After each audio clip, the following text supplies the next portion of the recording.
This is actually very nice ambience music. I just stuck on the Disco Elysium soundtrack from YouTube just to like have something because I couldn't decide what to play whilst I was eating my dinner.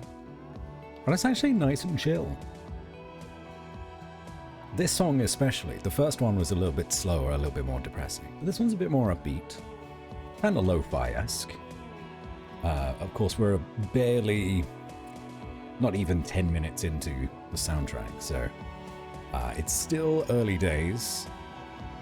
And knowing Disco Elysium, it will very likely get more depressing the more we listen to it.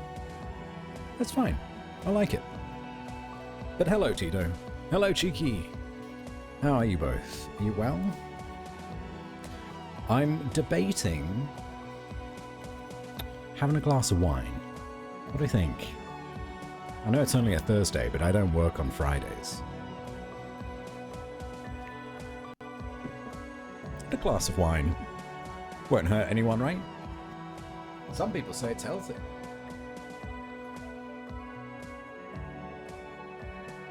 So I got some red here. And some white. And some rosé in the kitchen. And a bottle of mead. I've actually got quite a lot of alcohol. So people gift it to me, or there's an event that happens. Like, I hosted New Year's this year. But I get left with the alcohol, right? Like you do at the end of most parties, or adult parties. People bring their own beer, or wine. They'll just leave it if they don't finish it. So that's kind of what's happened. And I have some, what is this? Some Merlot, which I don't know what brand this is, but it says this wine plants a tree. This wine supports a tree planting initiative. It's from South Africa. Offers attractive raspberry and plum aromas with hints of vanilla and spice. Its elegant taste is best enjoyed as part of a hearty Sunday roast. I don't know anything about wine. Mel was much more of a wine connoisseur. She'd know a lot more about it than I would. But shall we have a glass or half a glass? Shouldn't be a problem? I don't think so. Hello, Fritz Lark. The Batsist detective in Revachol. That's me! Hello, Corey. How are you doing? Welcome to the Discord, by the way. It's not particularly busy. Can you hear this? I don't know if you could hear that. It's quite quiet. Ugh. With one hand, flip the wine over. But now I have a glass of wine. Glass of red. I think this is a Merlot. Right? Let's say yes. Yes, welcome to the Discord. It's not particularly active, but that's alright. I kind of prefer it chill, because, no, I'm not very good at keeping on top of social media to begin with. And I suppose, you know, if I have my own Discord, I should kind of like make it more of a place where people want to be. But I just don't prioritize it, nor do I have any ideas for that kind of thing. Other people do. They like, maybe I should do like work days or hangout days or something like that, or stream in the Discord days.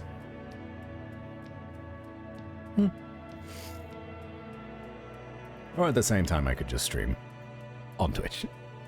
You know. Either way, I hope you're all having a wonderful... I was going to say start to the week, but it's actually Thursday already. The days have really slipped by for me. Really slipped by. Either way, hope you're having a great week so far, and that it will continue to go well. Right up until, well, the next week.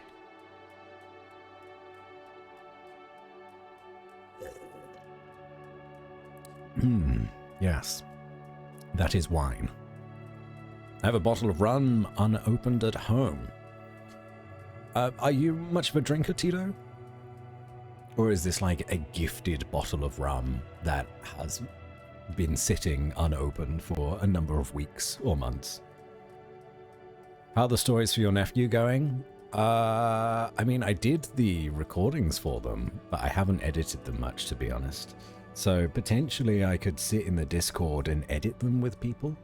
That might actually be a good 2-for-1 type of thing. Yeah, I'm very bad at being my own boss and sitting myself down and being like, all right, you have to edit this. And I'm like, do I gotta though? I could just play Marvel Rivals. Or there was a big Honkai Star Rail update recently, and I could try to get the new character.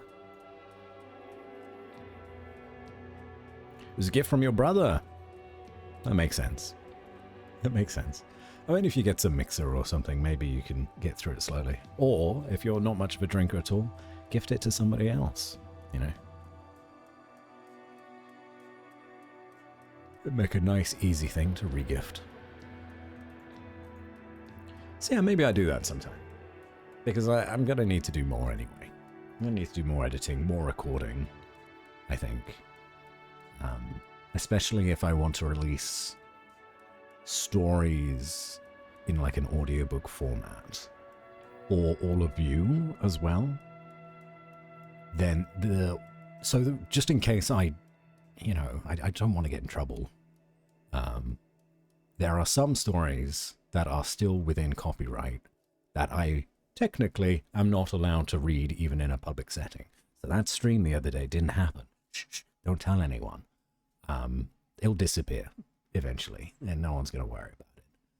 But if I were to like edit and then kind of like tell people about it, I would want the stories that I'm sharing out there openly to be okay to read. Like Peter Rabbit, which was first written in 1905 and is a very good bedtime baby story. That's also something to consider when or if I ever want to do audiobooks in the future as well, without it being, you know, in partnership with Audible or whoever else does audiobooks. I could potentially do something like Dracula or Frankenstein. But A, that would be a very long-term project to stream the entirety of a book. And B, well, I don't know how much longevity that has. Because people would need to be there for the entire thing to really get it, you know? Anything from Lovecraft? That's true. Lovecraft could work. What stream? There was a stream? Now you're getting it, Tito. Now you're getting it. That's exactly what I want to have. So I find it very difficult because I don't want to get in trouble. I don't want to draw attention to myself that way. But also, there are a lot of like very iconic stories, kid stories, like The Hungry Caterpillar or Paddington, which I just had to do, even if it's just for my nephew. Anyway, on this too long. It's been 15 minutes already. Shall we get started? I have some water. I have some wine. I don't have any tea. I'll go without tea. I don't need tea. I have a lot of water to keep me hydrated. When was the last time I even played Disco Elysium? I've just hit the play button, so I can't even check. I think it's been about 2 weeks. Roughly. And if I mosey on over here. Cetis, hello. Welcome in, Cetis. How are you? Are you well? Would you like a drink? I have some more wine here. I don't actually know if it's a good idea to drink whilst playing Disco Elysium. Does that lean into the aesthetic? Or does it maybe impart a impart a lesson that should not be imparted. Words aren't really coming to me today. Where's the music? Why is this not going? It's there a bit. It's very quiet. Alright, just slowly building up. Alright, where were we? 6th of Jan, and it is now the 16th, so it's been 10 days.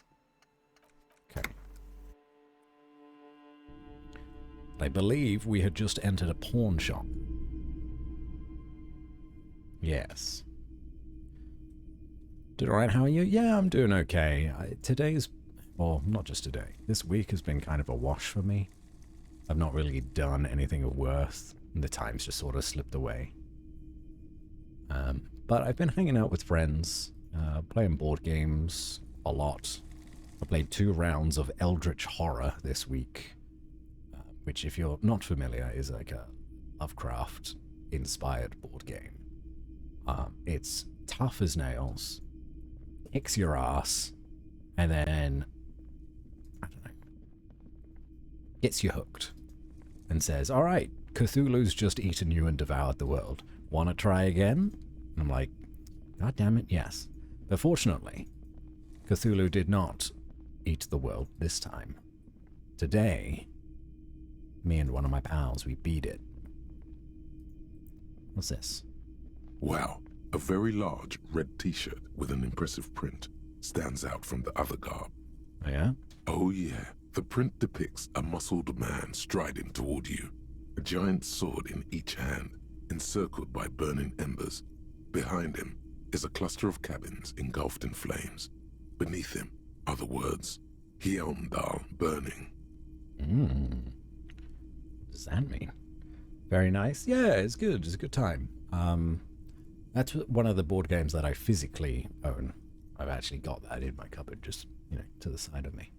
But then I was also, on Monday, I was playing with esteemed streamer, Volprak, and ex-streamers, the One Heart Heroes, Wade and Cody. We're all very good friends, so we regularly get together and just hang out off stream. Just us, haha. And we were playing Grim Hollow on Steam. And that game, that's another one. One of those games where it's like a dark fantasy West Marches type of almost like D&D game, where you're in a really, really dark world, everything is shit, and you need to kind of like have a base of operations in a town in the middle of this dark continent and then go out and do quests.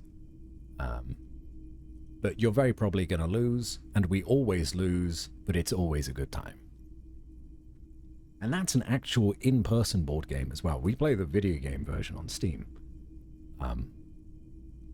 which, you know, even one scenario, one playthrough of that game takes us about 3 hours playing the video game version. I can't possibly fathom what the actual board game would be like, how long that would take. Double it easily just for setup. Crazy game. Anyway, do recommend. Alright, Heimdall, giant sword in each hand, encircled by burning embers, cluster of cabins engulfed in flames. Sniff the t-shirt? Right. Smells like worn cotton and a little old sweat there. Worn cotton with a side of flea market or trash bin. Sniffing is okay, but please don't try anything on. Can't have you leaving your photon emissions in the fabric of things you're not going to buy. You're not imagining it. Photon emissions? What is he talking about? What is he talking about? Hello, Ty.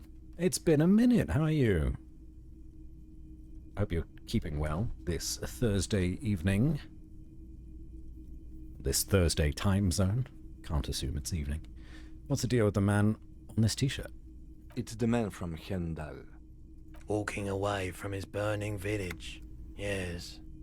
Their matter-of-fact tone belies their surprise at the fact that you didn't recognize the figure in the print.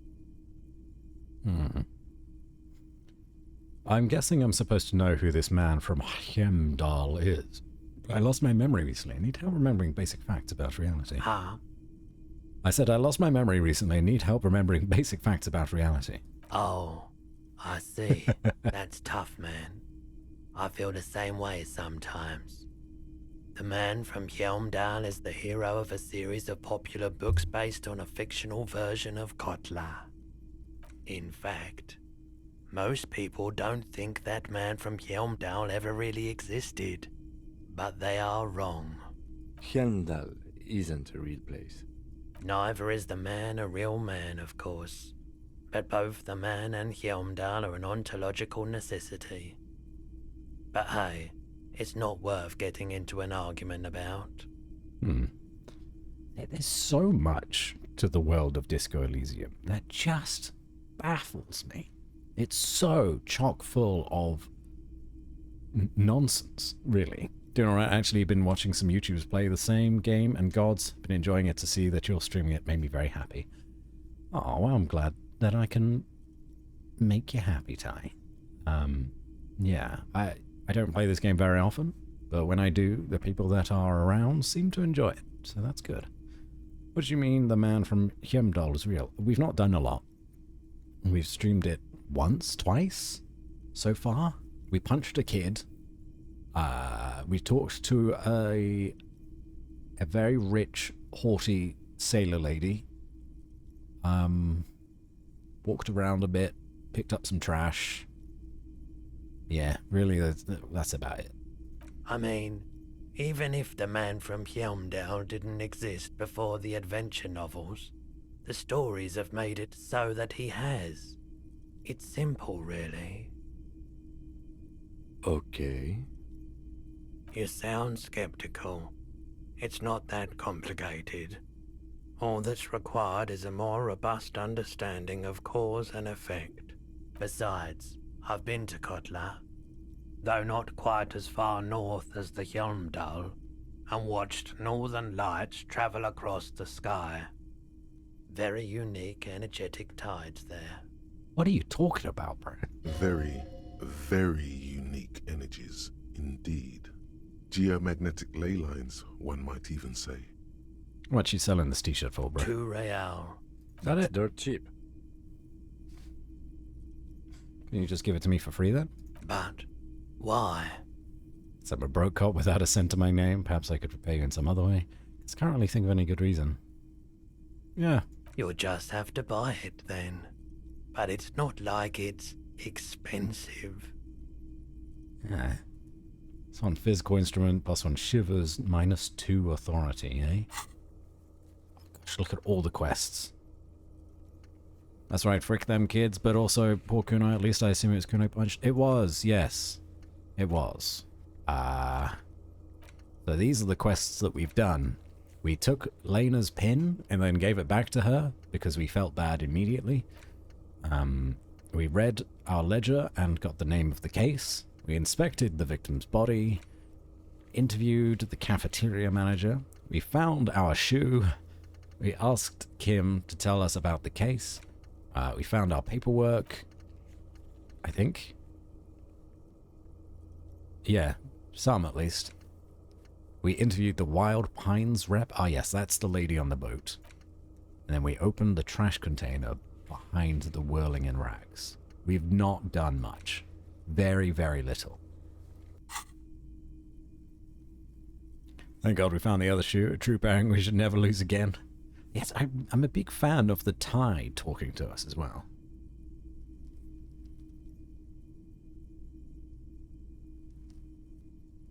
Gamble? Wait a minute. Did the gamble not work? Hold on. Let me fix this. No. Streamlabs, please. Why does it not... Just turns off the bot for some reason. And I don't know why. Should I buy the shirt?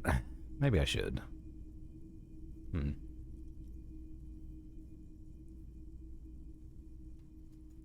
I'll let it go for now. My shivers is already 4. And what was the other one? physical instrument? I think it was, wasn't it?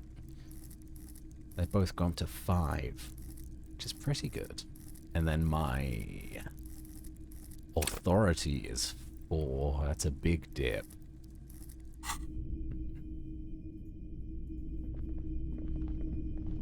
We've asked about the light.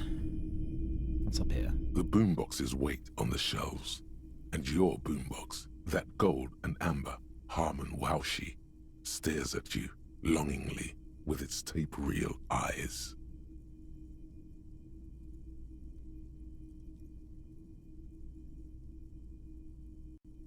Shopkeep, this stereo 8 approved machine here. Is the Harmon Waushi W2, made in Vespa, designed in Seoul, plays all reel-to-reel formats, 2mm, 8mm, 12mm.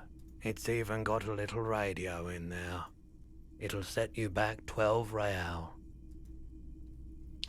I don't know, did you pay for your room yet? Ooh, no, I didn't. You're so right. I should probably save up for that, eh? Okay. Yeah. I did buy a couple of things, but they were relatively cheap. Alright. Yeah, that's fine. Let me talk. If you don't mind, please put the flashlight away. Some of us have photonic sensitivities. Alright, sorry about that. I do appreciate it.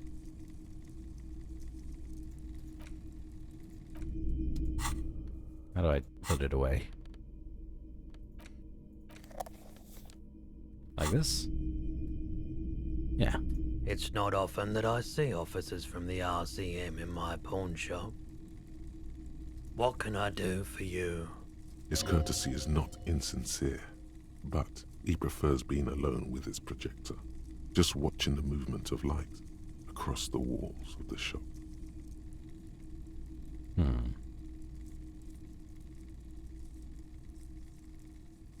Shame for how insufficient the police presence is in these parts. I haven't had any problems myself, though some of my customers have complained about inconsistent law enforcement.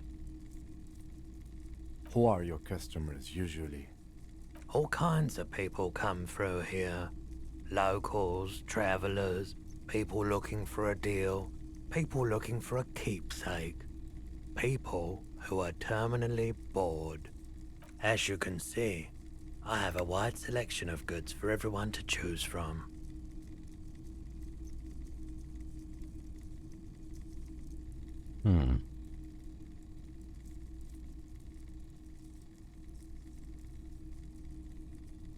It is sort of all over the place. Business plan is all over the place. You should specialize, zoom in, recapitalize. It keeps me entertained. He responds unimpressed with your business school snobbery. Entertained? He might be high. If he is, on what? Ooh, is Roy high? And if yes, then what is he on? I can win this. Feeling warm and enthralled by the movement of light, while the mind continues to race forward? Lucky bastard. He's probably on Parolidon. It's tough to come by on the street. Well, hello, cat. Enjoy your lurk. It's lovely to see you. Yes, the room is expensive. I don't actually know how much the room is, but it's probably more than 8 real, which is what we've got at the minute.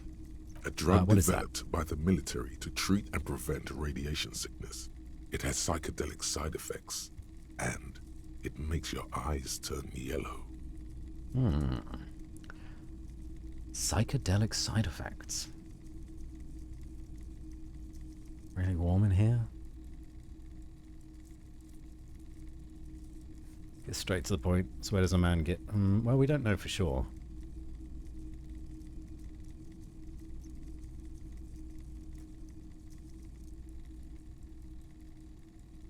Is it just me or is it really warm in here? I try to keep the shop at a comfortable temperature. There's a note of indignation in his voice. Interesting. I'm a chill-out cop who just wants some of what you're having. Wink? Nah. No judgment, just curious. I probably did loads of Firolidon before I lost my memory. I've had to take it. You know, since the People's Pile cleanup. I was with the Emergency Relief Brigade. He's taken it for mental and emotional, not physical pain these days. Tell me more about it. We were an all-volunteer force, self-organized, tried to help the fire brigades contain the spill. On the patch, gamma radiation lines crossed with a red drop of blood. Tough son of a gun, this one. Respect. I lived by the river since I was a small boy. The Esperance. Didn't have the art to let it all go to shit without trying to do something to help out. There wasn't much the volunteer force could do, however. We wasted years in the river mud. Years getting sick. Looks at the spiraling lights and stops. The People's Pile? What is that? A bad idea. Some poor leftist built a particle decay generator in hopes of bringing affordable electricity to underserved communities. It malfunctioned. Radioactive waste everywhere. Probably some of it in you too. Must have been tough. There's a reason why everyone's tried to forget any of it ever happened, and why no one has tried to repair or replace the pile. So much disappointment, and early deaths. Cancer mostly. And we knew all that was coming even as we were cleaning up as best we could. Whose fault was it that the generator failed? No one's. Everyone's.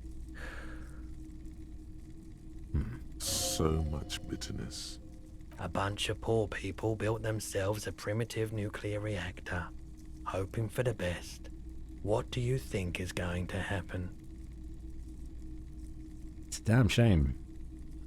How'd you end up running a pawn shop? The cleanup happened 15 years ago.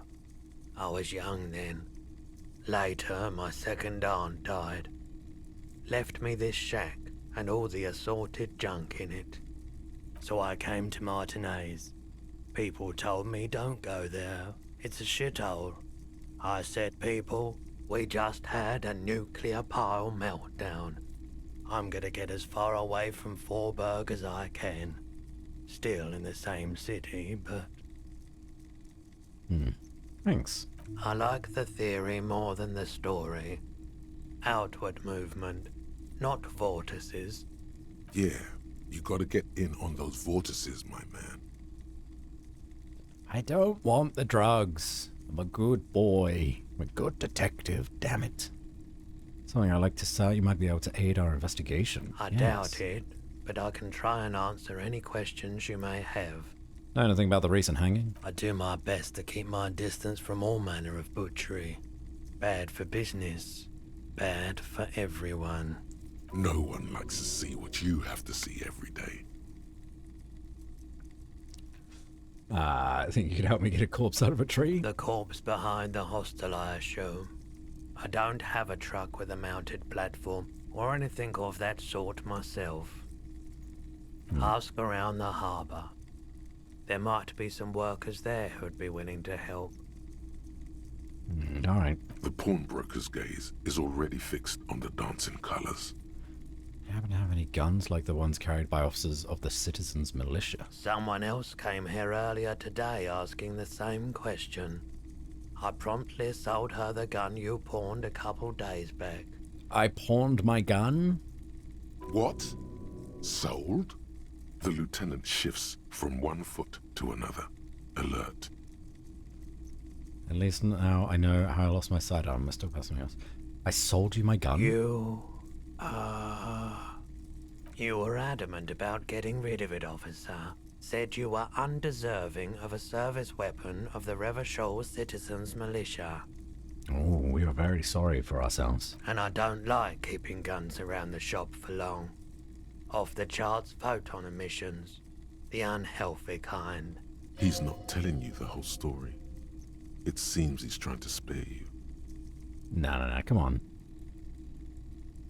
Lay it on me. Give me the truth. You weren't quiet yourself, officer. What was I like? You were very distraught. You said the gun was a threat to your life and Oh, damn. that you can't trust yourself with it tonight. And that you need the money.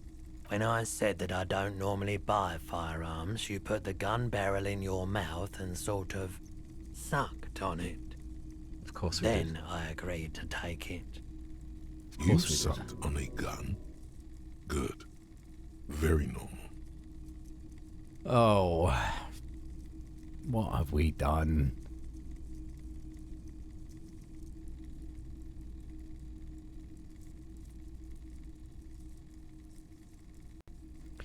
How much did I sell the gun for? Or happens to the best of us, I guess. How much did I sell the gun for? 15 real. The lieutenant looks from you to Roy, and then back to you. It's clear that he hopes this tableau might still turn out to be a bad dream. Oh, I'm sorry, It's not, Kim. though. I know you're disappointed in me. This has got to be the most. Wow. There's pity there too, in case you didn't notice. I don't really want to say any of these, so I'm just going to say nothing. The light swirls in his face and glasses. He doesn't know what to say either. Was the buyer a policeman too? She didn't seem like a policeman, although she kept referring to herself as a pig, which was odd. I found her interest in the gun a bit obsessive, but I was just happy to get rid of it, and of her. She was referring to herself as a pig. Police officers don't do that. They don't refer to themselves as pigs, right? That would sort of imply to me then that maybe she is part of the protesters, the strike force, who is very against any police force. So she'd walk in and be like, "Yeah, I'm a pig. Give me that gun." Truth be told, she was terrifying. Right, so let me get this right. You sold your sidearm, issued by the citizens' militia, and now a civilian is running around the streets of Martinez with it? Miraculously, his face does not reveal what's happening inside. Must be one of my rabid fans. Maybe she's a vigilante who wants to prove she can do our jobs better than we can. Don't like it either. She intends to commit a crime and blame it on the citizens' militia. I'm sorry I sold my gun. We're not going down the sorry cop route. Not with this. Maybe she's a vigilante. It's possible in these parts of town. We ought to find her and discourage her from taking justice into her own hands. Any idea where I can find this buyer? My apologies, officer, but I have no idea where she was coming from or where she went. A needle in a haystack. There is nothing you can do about it now. You'll just have to hope you luck upon her somehow. At least now I know I lost my sidearm. Let's talk about something else. Of course. 5 experience. I don't want drugs. I have stuff to Let me sell. have a look. I have a fascinating photo of a corpse. I'll check my pockets. Anything else you're thinking of selling?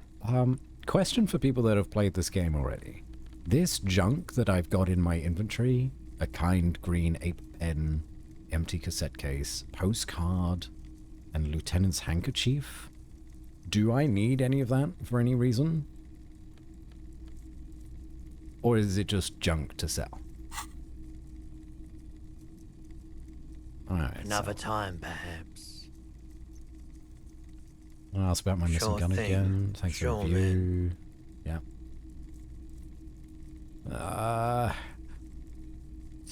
Care to share your stuff with me? I don't really want it. Okay. Good detective boy. That's us. Well, we may need to talk to Kim now.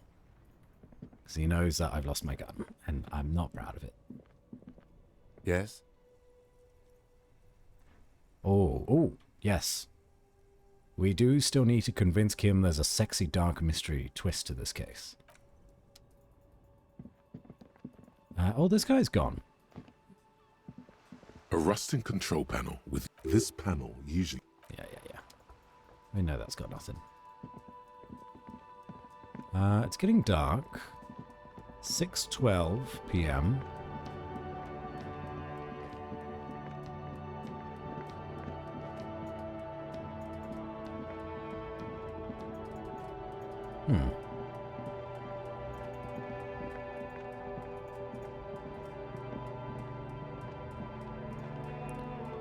Right. shine on these sunglasses lasts a lifetime, officer.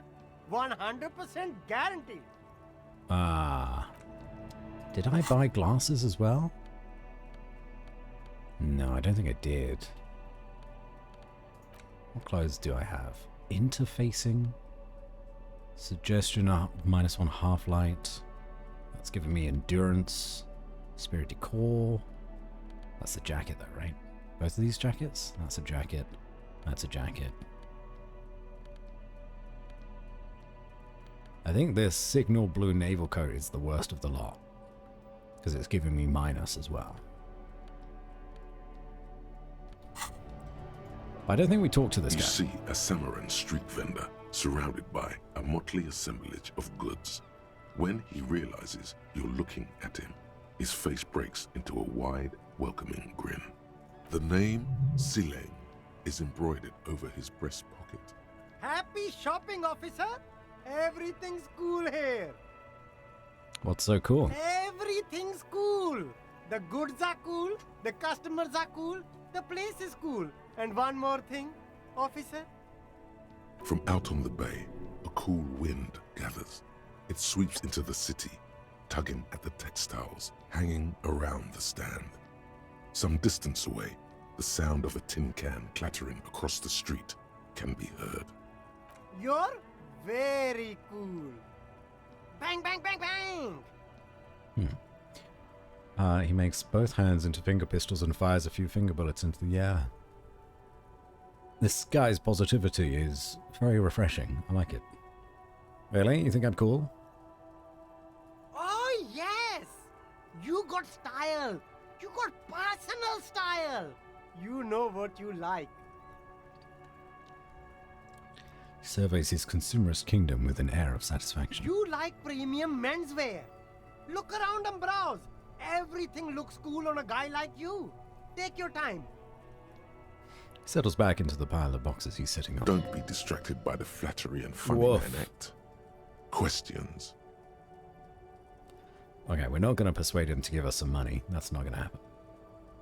What kind of stuff are you selling here? Only the coolest goods in Revachol. I've got sneakers, speakers, extremely comfy pants too. Try them on right here. No shame, only freedom. Do you have a permit to sell all that? Good joke, officer. Here we don't have permits. Just economic freedom. Take a look around. You glance around the decrepit buildings, the miserable weather, the sidewalks strewn with sunflower seeds and a dust-choked air. It's beautiful. Beautiful freedom. Kim, is it true? It is, yes. Anyone can set up their shop whenever they feel like it. That's right. Huh. No permits, no bureaucracy. That's why this city and its law officials are so cool. Wait, but what are we doing here if there are no permits? If you wanted to be cynical about it, you could say we are here to protect the interests of property holders. I'm not, however. Alright. My man, officer, Whoa. you make all this possible. Without you, this climate would be extremely bad for business. You're part of the Gossamer state. A gossamer state. You're right, this is cool. I'm part of a hip, thin, almost non-existent state apparatus. So cool guys protect businessmen while everyone else lives in the ruins? Can think of cooler things. Me too. But you're a foreigner. I'm protecting the business interests of foreign nations. I'm protecting the state lawlessness. Not an officer of law. I'm an officer of common anarchy. I can also think of cooler things. Yeah, cool ruins. I get to sell quality goods like these by cutting out the middlemen. You don't have to rebuild your house, live in a crater, or in a tree. Where can you do that? Only here. So you don't need permits for anything. Yeah. Huh. Where did you get those comfy I'm pants? an entrepreneur, officer. I've got sources, buyers, suppliers, distributors, manufacturers, wholesalers, all extremely cool and above board. Is there a discount for cool officers? No need for discounts at ceilings, officer. Everything's already on sale. Anything you want. 50% off. All right. Anything for you. The food packages you're selling have humanitarian aid written on them. How come? You mean these delicious pre-packaged shelf-stable meal kits? Really easy to cook, no hassle, really cheap too. Buy some, try them out. I will say, Sealing? Is that your name? You're a good salesman. Hyping up your products very well. I think one said not for resale on the packaging. Don't play games with me, Hawker. What's going on? If it's delicious, it's okay. Not for resale. No problem here, officer. I get all this from one of my suppliers. An extremely reputable guy. And who is your supplier exactly? Oh, he's a good guy. I think you'd get along. I'll let you know the next time he's around. Interesting. So whips out his blue notebook and makes a note. We'll need more if we're going to pin this one down, he thinks. Good questions, though. Sharp eyes, officer. Where are you from, Sealing? Me? It's a boring story, officer. Who cares about the past? I'm all business now. All Revachol. Not a local, are you? Very sharp, officer. I'm Serais, from the Sigai province of the Serais Empire. The apricot suzerainty, you know? Why is it called that? Lots of apricots there? The apricot suzerainty is what the Sigai archipelago is commonly known as in Revachol. It's a bit of a fraught term, I'm sure you understand. No, apricots come from Sigai. My grandma used to grow them. But Sigai is a shithole. That's why I came to Revachol. Here's much better for an independent entrepreneur. Less laws. Ah, okay. So less laws make somewhere less of a shithole. Speaking of, why not support an independent local entrepreneur? I send half my profits back to my grandma in Sigai. Rhetoric, we now have a -1 or underprivileged grandma. And a +1 humanitarian aid macaronis. That's funny. Hey, psst. Who, me? Yes, you. Word on the street is you're ready to start building communism again. How come there's word on the street? You keep saying things like, down with the bourgeoisie, eat the rich, sodomize the landowners, Well. impale all people who have more than 25 real in their pocket. Literally murder all human beings, regardless of their political beliefs. That kind of stuff. Well, it's a good thing that I only have 8 real in my pocket. I've said some mildly left-wing things, but none of those. Oh yes, the mask of ambivalence. Don't deny it. You're about to rip it off and reveal the monstrous seven-eyed lamb of global communism that would devour and masticate mankind. Everyone can see that. So tell me, do you have any questions before we fire up the big communism builder? Or do we get right down to it? I guess we just go for all of them. Wait, first, what's this communism even about? Failure. It's about failure. Failure? Yes, abject failure. Total, irreversible defeat on all fronts. Absolutely vanquished, beaten, curb-stomped and pissed on. Until you came along. You will reverse the fortune of the workers of the world. You alone, against every living thing, against every human alive. 800 trillion real in the hands of an impossibly well-organized ruling class. Towering city blocks of bankmen who have the ears of prime ministers. Million-headed armies of nations and the love of your own mother. Aw, Mum. You All right, I'm in. against the atom, the charm and the spin. Where the whole world failed. Matter failed to bend to human will. Human will failed to get out of bed and tie its laces. You alone, single-handedly, will rebuild the dreams of the working class. You are the last communist. Now get to work, comrade. Comrade. So thinking about this in a gameplay kind of perspective, we are soon going to be talking to striking workforce who are themselves very communist. So having some kind of in and having knowledge of communism could be useful. It's too tiring. I don't have it in me. I'm beat down and broken. Roll up your sleeves and start building communism. Oh yeah. Get the firing squads and the animal wagons ready. I didn't say anything about those. Too late to back out now. You can't make an omelette without breaking a few million eggs. Roll your sleeves up further and breathe in the pristine air. Gombarad. A new thought. Look at us. So we got Hobocop. Oh. And we have Jamais Vu, or Jamais Vu, like Deja Vu, Derealization, Volumetric Shit Compressor, and Hobocop. And we have Mazovian Socioeconomics.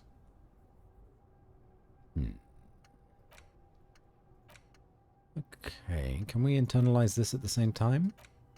No? Unlock a new slot to research the thought. How do we do that, though? Learning count for shivers raised to 6. Feels extra special collector's edition tear bottles on the map. I don't have a map yet. All endurance white checks unlocked. Learning cap for endurance raised to 4. Don't know what that is yet. Okay. Maybe this is something I can spend skill points on. Don't know. We'll see. We'll think about it. Do I have a map? No, I don't have a map. Acquire a copy of the city map. How do I do that? Can I do that from here? From your car? Inside, you see a set of steering levers, a radio microphone, a pull-out toolbox, and the soft glow of the fuel preheater gauge. How do I turn on the headlights? All right. Ready? I turn, you press start. It's next to the preheater. He's downplaying his excitement. The lieutenant is more than happy to show off his precious carriage. The dashboard lights up with orange glow. The rounds per minute gauge jumps, and the engine of the Caprice Kinema comes to life with a whiny growl. That was really loud. Like a leopard waking from its sleep, yawning and roaring at the same time. Headlights? The lights unfold with a little click, casting electrical light onto the ground before the vehicle. There you go. I'll turn them off from the remote once you're done. We just need to stand in front of the machine now. Ah.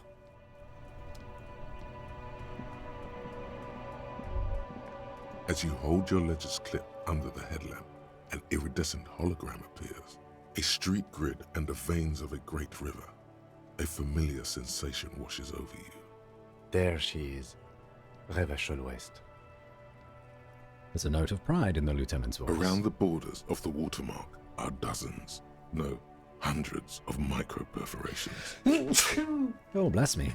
Look at the shimmering street grid. The rectangular watermark is overlaid with the logo of the RCM, and yet the major arteries of Revachol are all recognizable. They shimmer in the Kinema's headlights. Wait, look around you. A rat brazenly darts past you and disappears amongst the stopped lorries. Thank In you, the Cheeky distance, Geeky. a child somewhere shrieks. A woman reprimands her in a voice no quieter than the child's cry. In the middle of a broken plaza, in a cone of light, barely visible in the daytime, 2 men, one slim, the other sturdy. They are on the city stage, but only one of them knows his lines. Ah, Martinez. Smells the air and says, "Where are we on this? Point to the halogen map." Let me see. Oh, so this is a map that I've got. Takes the ledger for a moment and inspects it. Right here. He says his finger near the top of the map, on a segment of coast jutting out into the green ocean. I'm sure I've seen worse. Oh yes. Coal City. Le Royaume. The burnt-out quarter. All of them worse than here. And the perforations? There are many of them. and they are divided into 3 separate rows. Tally up the different The rows. first row has 18 dots. Not bad. Not bad for what? You don't even know what it means yet. Alright. Alright. Call me out like that. What about the next one? The next is the longest. It runs all the way around the border, and then some. There are so many, it's hard to count. More than 150, at least. Maybe even 200. What about the last row? The last row has 3 perforations. 3? That's it. What do all these holes mean, Kim? Those are perforations. They represent your record as an officer of the RCM. They are your statistics, as it were. I should have guessed you'd keep a record. Officers often do. Let's take a look. So we're actually a very decorated officer, right? Son, here is where we score your life performance. You better hope it's good. The first row represents your years of service. 18 years. Okay, not bad at all. What did you do before you volunteered? 18 years of service. Damn. But drunk like a megastar, I walked the land, telling whores and liars of the end to come. There are 9,855 days remaining. I was a hobo and I lived under a boat, probably some boring office job, same as everyone else. Like I just went around apologizing all the time. Do you really think I have any idea? 18 years I've done this. That's what it says. I might have guessed even longer based on your age. What did you do all those blissful years of your youth? Probably got drunk like a megastar. Yes, that does seem quite likely. Your youth coincided with some heady days for Revachol. But let's move on, shall we? This next row, the one that wraps all the way around, is your number of closed cases. Closed is good. It means finished. You've got, let's see... Wow, more than 200. Is that a lot? It's quite a lot, even for someone who's been on the force for nearly 2 decades. Usually, clearing more than 10 cases a year puts you in the 90th percentile of all RCM officers.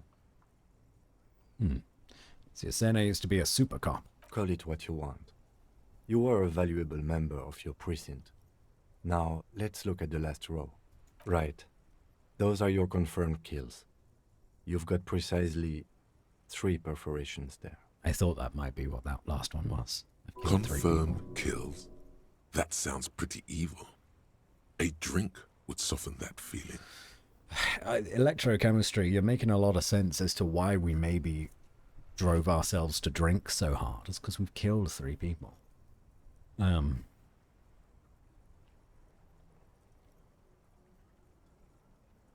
Is now a good time to pour one out for the fallen? Definitely not.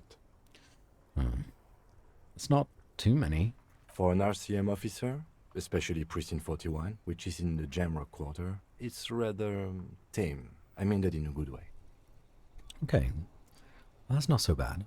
There are certain officers who treat their kills like some kind of ghoulish game. Oh no. If they do happen to solve a case, it's usually by accident. It's obvious the lieutenant doesn't think very highly of those officers. But it seems as though you are, or at least were, one of the good ones. So we have that to be thankful for. Oh, we were one of the good ones. He's sincerely glad you're not a scary predator. Not to say relieved you're competent. Have you ever killed anyone, Kim? Yes. He says, declining to elaborate. It's not a problem for him to state it, however. I suppose he is also a police officer, so it makes sense. He's probably not been on the force for, a short amount of time. How do you handle the strain? Everyone has their own method of coping. Some more effective or self-destructive than others. He gives you a meaningful look. Personally, I find it helps to keep up a few hobbies. Like what? Oh, this and that. Let's not get into it now. Maybe I should find a hobby. Why not gardening? You've already got the yellow gloves. Well, the yellow gloves have been touching a dead guy, so probably not. It's meant in earnest. Please don't mistake it for a jab. Thanks for this. The lieutenant nods. Alright, let's go. Right. I'll go turn off the lights. Presses the remote control on the key. You can now see your statistics on your journal page, to the right of the task description. Oh, that's lovely. Oh my god. 216 cases solved, 18 years of service. People killed 3. Superstar Cop, we've got 1. Apocalypse Cop, 0. Sorry Cop, 0. Boring Cop, 2. Sorry. Communist, 4. Ultra Liberal, 3. I got no fascist. There's no fascism in me, everyone. That's probably a good thing. Well, it's definitely a good thing. Moralist is 1. You know what? Moralist I'm happy with, too. Good Cop, Bad Cop is 4. In fact, Good Cop, Bad Cop, I'd probably want that to be the highest, and it's joint highest. Honor is 2.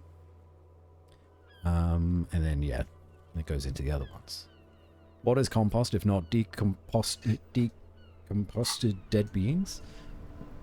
You're not wrong. Inside, you see a set of steering levers, a radio microphone, a pull-out toolbox, and the soft... As you tap on the gauge, the indicator pin jerks as if startled. It's in the large orange sector, indicating the engine is warm. Next to the gauge is a red switch, labeled heat. Why do I care about this? No, that's enough fun with the foldable headlights. I know they are mesmerizing. They're also fragile. I'm not going to turn it on for you again. Pick up the radio. The frequency tableau lights up, and the green button labeled Prime Line glows like a feline eye. And then you hear something. The soft purr of electrical kittens. Radio waves cast far and wide over the metropolis. A woman's voice greets you through the static. This is Precinct 57. Hello, Lieutenant. How may I assist you? Oh, hello, Alice. Hello, Alice. Please assist our colleague from the 41st precinct here.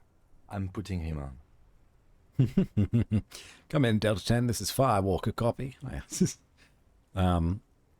Well, okay. I want to be nice to Alice because she's going to help us, but also, come in, Delta 10. This is Firewalker. This is Officer Alice Demetri, Precinct 57. How may I assist you? Could swear she was friendlier with the lieutenant. Was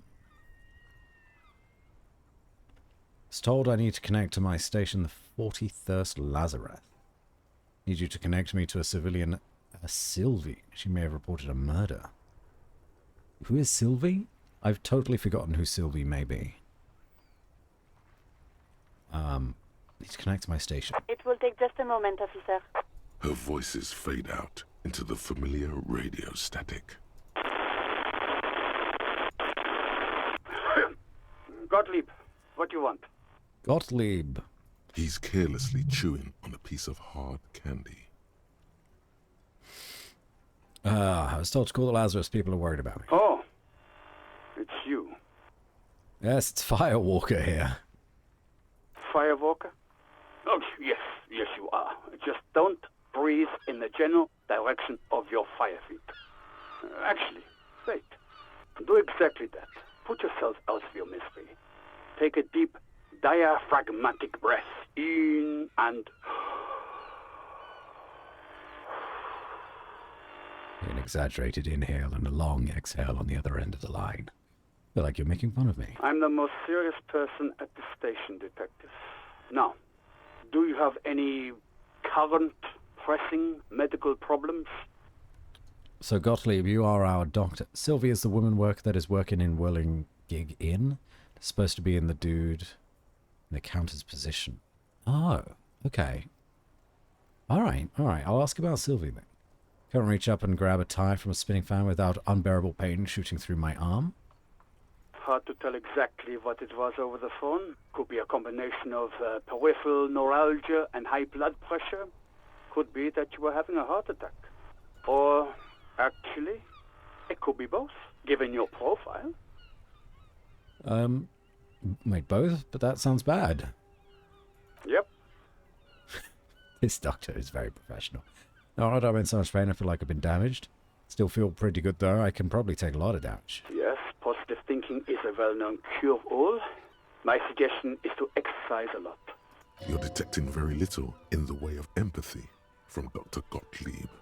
So what do I do? Cut down on the drinking, pal. In fact, cut off the drinking. The drugs too. Anything else? Oh, But speed, sweet speed, it goes so well with alcohol too. Yeah, I mean, I'm enjoying my glass of red. I'm sure the doc would be fine with that. But otherwise, we'll cut down on the speed, I think. I think I've had a heart attack. And you survived it. Congratulations. Are you mobile? Sort of, but by God does it burn in your chest. Yes. Even better. Anything else? I wouldn't worry about that. Officers your age have coronary trouble all the time. Also, death is a natural part of life. This dude is just like, oh yeah, you're falling apart. It's fine. You're gonna die one day. What? I've lost my memory. With all the damage you've been dealing yourself with drugs and alcohol, I'm not surprised. There is no surprise in his voice, only careless superiority. Okay, anything else? What else? I'm not a brain doctor. Look on the bright side. You've got a whole new life now. Use it wisely. It's hard to say if he doesn't believe you or doesn't care.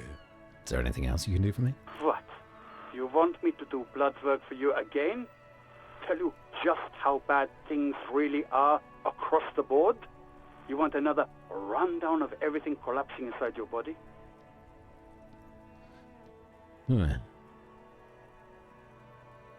I see your point.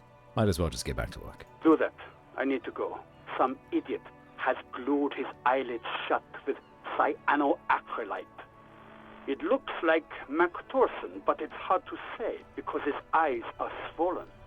It's not fucking cryoacrylate. It's super glue, Doc. All right, Mac. It's interesting that you came through crystal clear, but the doc has like a radio-y effect on it. Guess that's it for now. 30 experience. The phone clicks. Suddenly you hear the already familiar voice. Anything else I can help you with, officer? Connect me to the 41st. Just a second, officer. She puts you on hold, a static crackling softly like a bonfire. After a while, you hear an old man greet you from the radio. His rattly voice is oddly familiar. 10-2, 10-5. This is 41st. Come in. Over. Very French accent. A scrawny old man sits in a dusty cubicle, smoking, with a large white rectangle sewn on his vest. In front of him is a box-shaped apparatus with an array of wires and antennas. The radio switchboard. Hi, it's me. I'm the problem, it's me. 10-4, what's your status? Over. It's not good. 10-18, 10-20, over. Can you repeat that? 10-18, 10-20, over. Please just talk human. State your message, sir. Over. It'd actually be quite interesting to learn what these codes mean. 10-4, I think means okay, or like affirmative. What's your status? 10-18, 10-20? I don't know. No clue.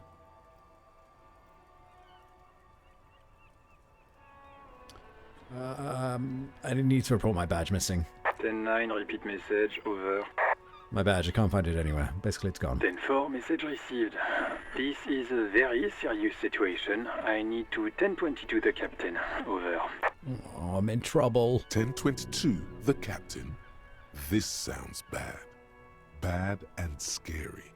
Like being called to the headmaster's office in school. Is it him? What does he want? Says he lost his badge and needs to report it. He what? He lost his badge? Say nothing. Who lost his badge? Oh, shut up, Chester. Dick fucking Mullen. Who do you think? It's Officer Dick Mullen from the bestseller Dick Mullen and the Lost Identity. Says, fighting off laughter. 10-18 is quickly urgent. Oh, is it?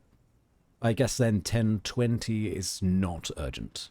Oh, is where's your location? Oh, all right. Dick Mullen is not your name. It's the name of a fictional detective who would not lose his badge.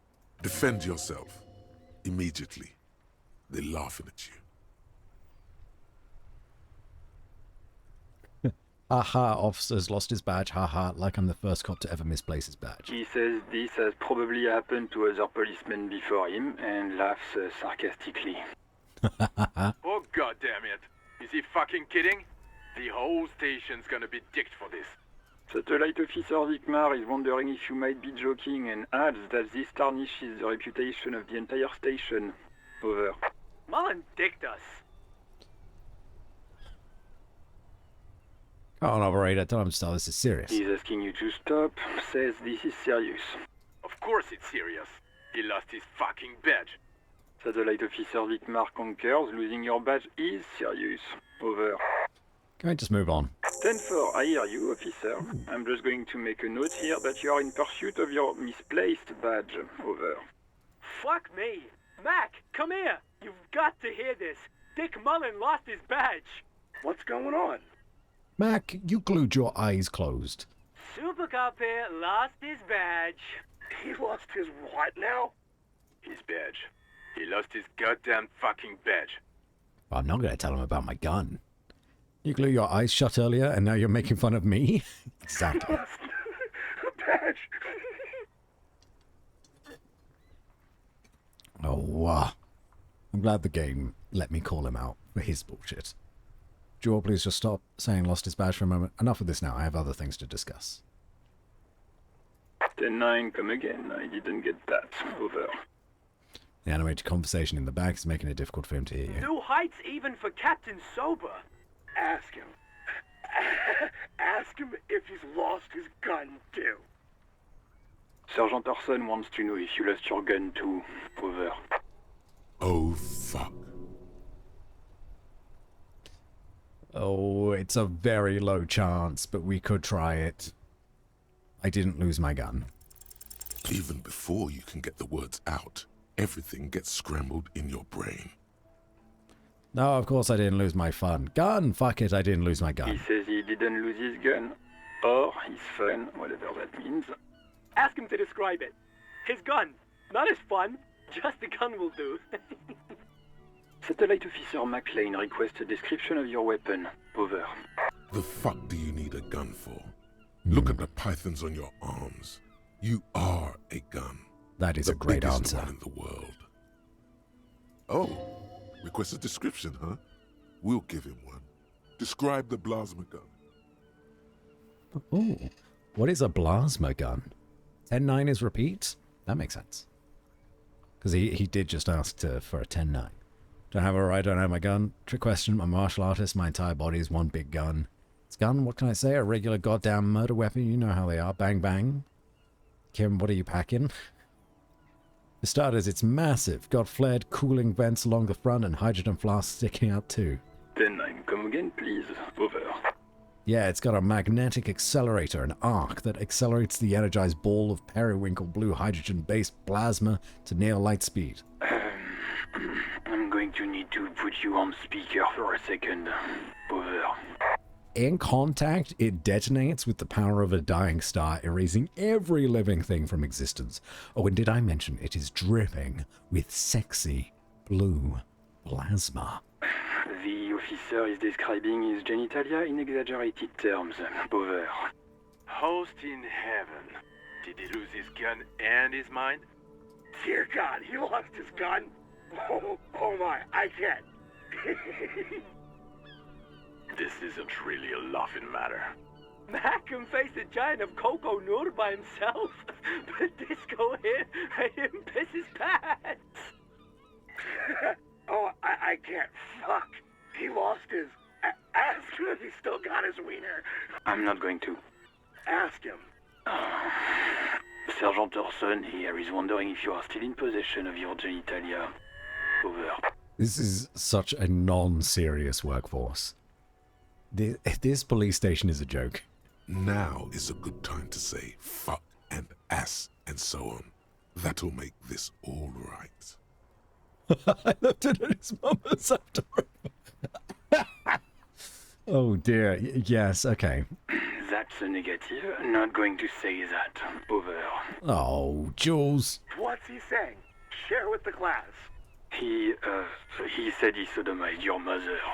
The prick ate Mama's vanilla waffles at the captain's birthday party. Some nerve he's got. Sure her vanilla waffles were the only thing he ate? Shut up, Chester. This isn't funny. This is my mom we're talking about. Yeah. That's all right. We've deflected it off of ourselves. Tell him to apologize right now. No. Sergeant Orson requests that you apologize for the claims that you made about his mother. Over. Hey, if you don't like the fallout, maybe don't fuck with the Firewalker. Like, he says you shouldn't have antagonized the Firewalker in the first place. Who? The disbelief in Vic Mayor's voice is overwhelming. Satellite Officer V. Firewalker. I'm afraid he might be referring to himself as Firewater, sir. Firewater? He's lost it. Fuck it. Tell him to find his goddamn badge and gun. That's the only thing that matters. Satellite Officer V. No, I heard him. I'm on it. 10-4, affirmative. Officer is in pursuit of his firearm. Oh, God, Officer, do you need further assistance? Over. I need money. 10-4, I hear you. I don't have the authority to grant your request, but... What does he want now? He's asking for money. Is he fucking kidding? I don't think he is. Don't give that asshole anything. He's just gonna drink it all. Right, that's a negative on the additional funds, sir. Over. Worth an ask. You never really know, you know? It is paramount to the investigation that you grant me more money. Please, I'm begging you here. I heard you no funds. Anything else, sir? Over. This might be odd, but there's personal details I'd like to discuss. Okay, 10-4, sir. I hear you. Relay your question. Over. Wait. Before you say anything stupid, think it through. What's there to think about? You're going to be looking at a straitjacket if you tell everyone you lost your memory. Be smart about this. Ask if he's there alone. He is not there alone. 10-4, sir. I'm not hearing your question.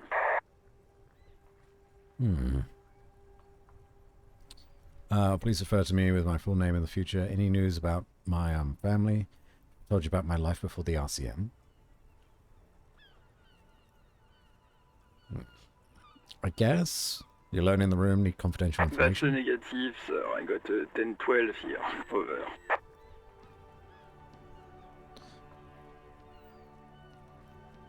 My badge's description. What? What is it? He's still on the line? He wants to verify the information on his badge. What was that? I think that's done. It is. But of course, it says Dick Mullen, High General of the Revacholian Cavalry Force. Tell him to stop wasting time. What do you need, sir? Over.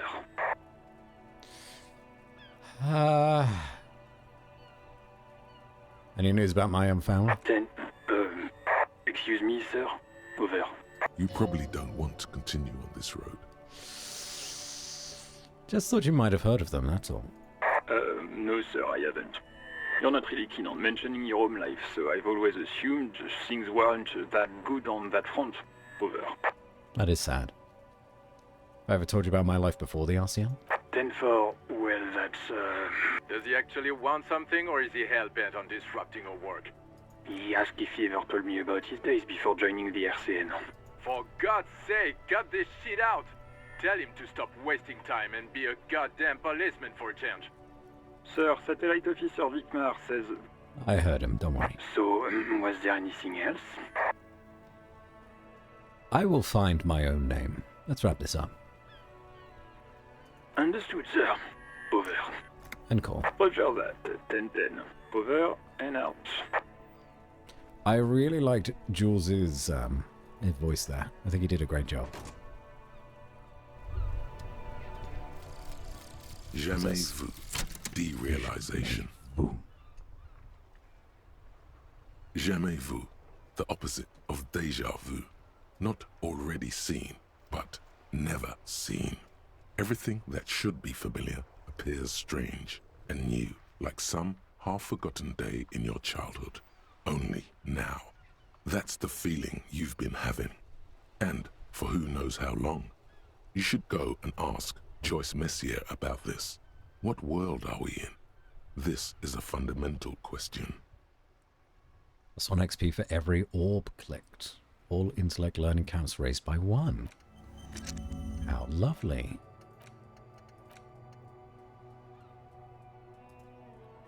Spend 1 skill point to unlock new slot. Yes.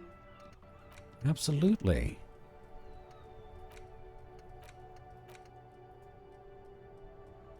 Huh.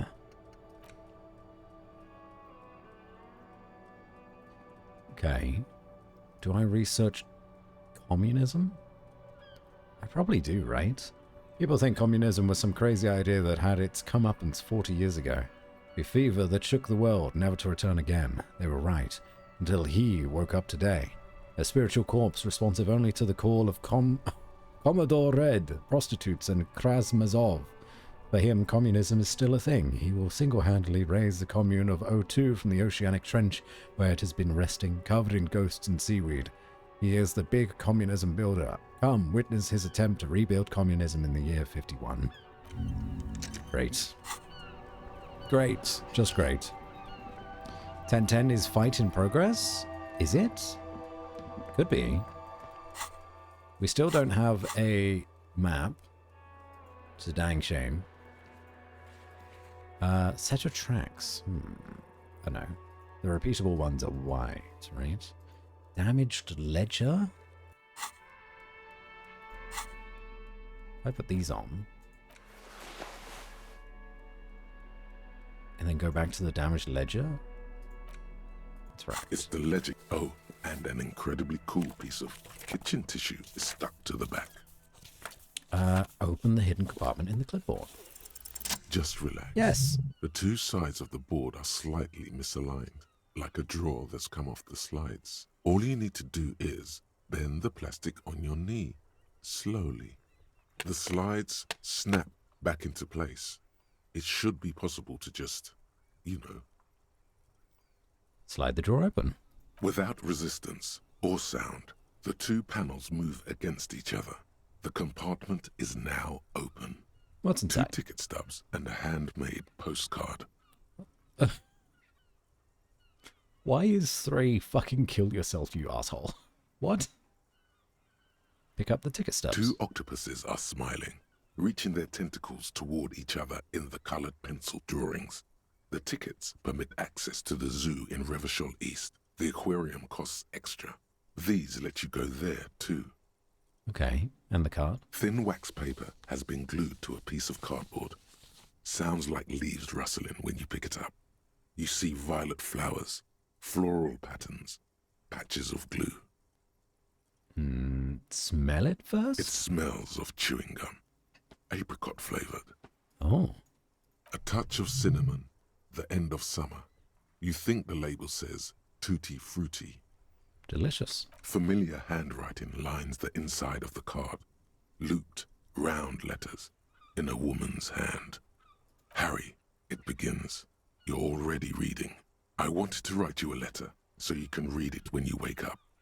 Maybe it will make you happy. Throw it away, please. It'll make me happy. A merciful wind blows in from the bay of Revachol, dusting the ground at your feet and raising newspapers far away. You feel the card slipping into it. Let go.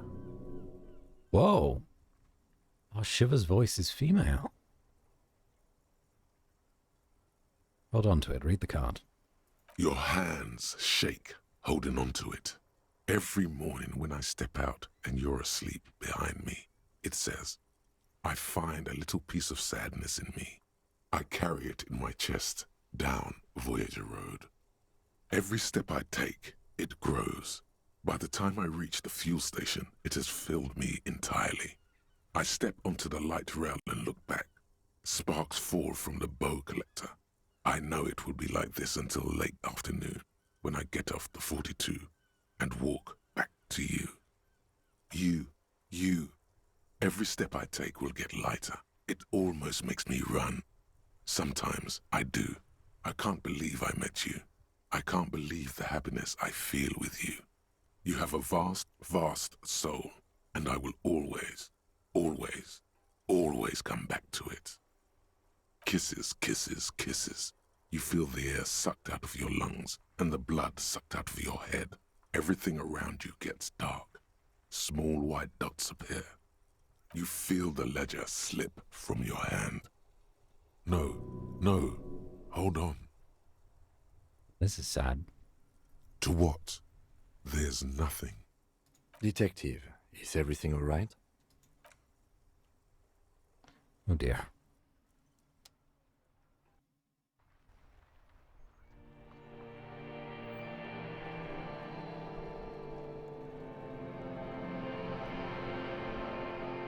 Did I lose?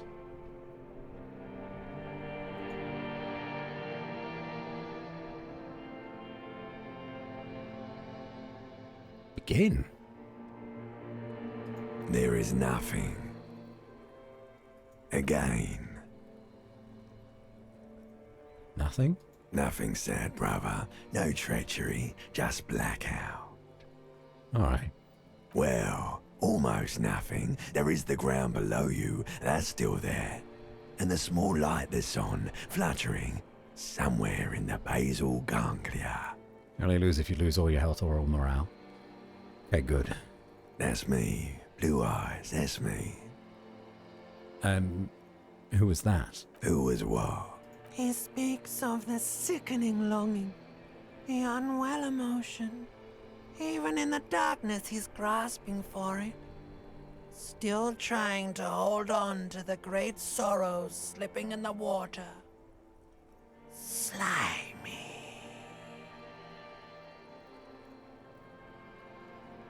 So, I guess that was our wife, and maybe she's died? Yeah, that's the stuff. Here in the paleo-mammalian cortex, we call it the shadow. Because it's always there. White morning. Tell him. Tell him.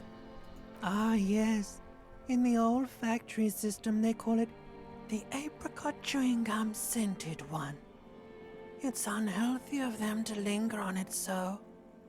But as they say, what do you do? Smelled so nice. It didn't smell nice. It smelled like betrayal. Where is Voyager Road? There is no Voyager Road. There are no roads, no houses, no lights in the windows. It's all on pause.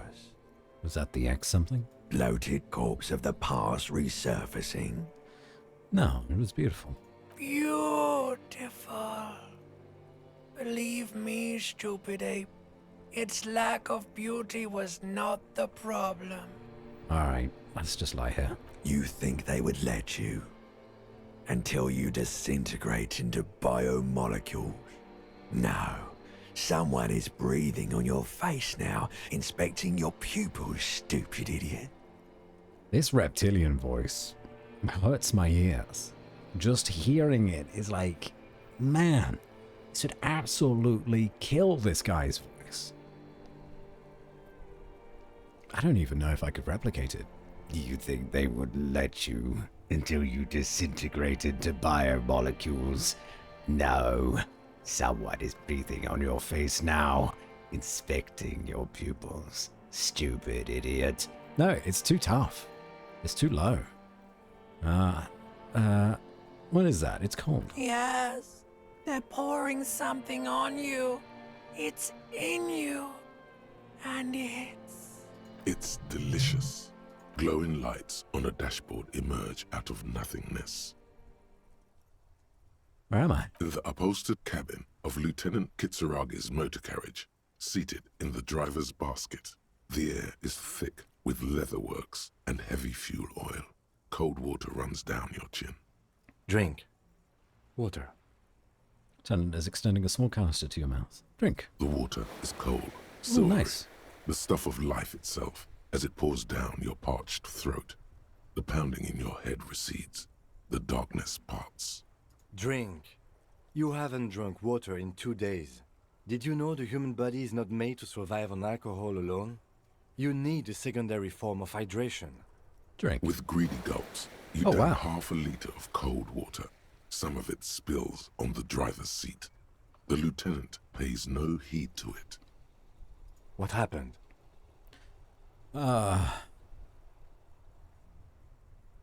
Should ask you the same. You were reading your paperwork. Then you passed out. I carried you to my kinema to take you to a hospital. Then you came to. How long was I out? 10 minutes, maybe. That's good. Came in contact with the burnt-out ruins of the past, Lieutenant. That does sometimes happen. Kim Kitsuragi, anything I say, he's like, yeah, it happens. He's so chill. What a good guy. Hands you the remains of your ledger. You dropped these. Are you okay to proceed? Let's solve this case. Good. The Ledger of Failure and Hatred is a special item that can be used both as an interactable and a tool equipped in your held slot for skill bonuses. Find it under the Tools tab in your inventory. For skill bonuses, eh? Inland Empire, Empathy, -2 Authority. Wow. Wow, wee wah. That's big. And I can interact with it. I don't really want to equip it, to be honest.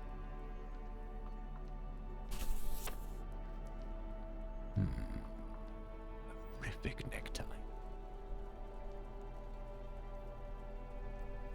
Alright.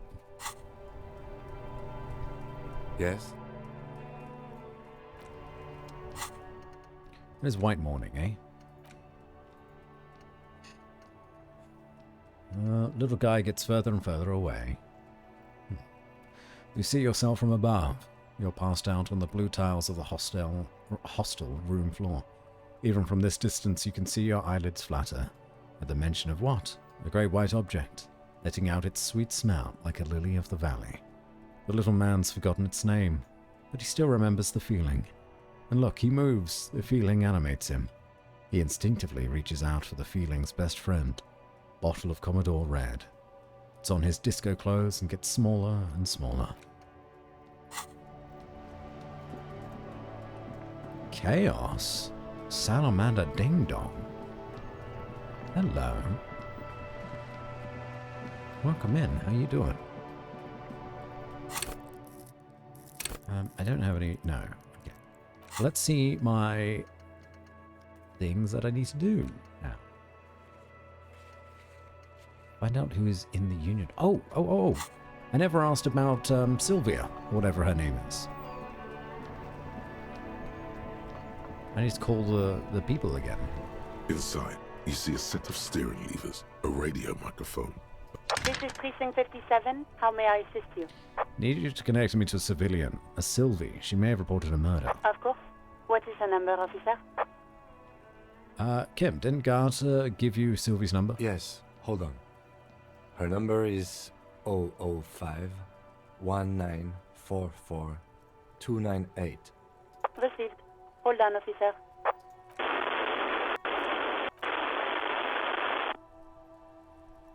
Start slapping a marching rhythm on your thigh. Give it a minute. She might be busy at the moment. Takes a bit to get to the phone.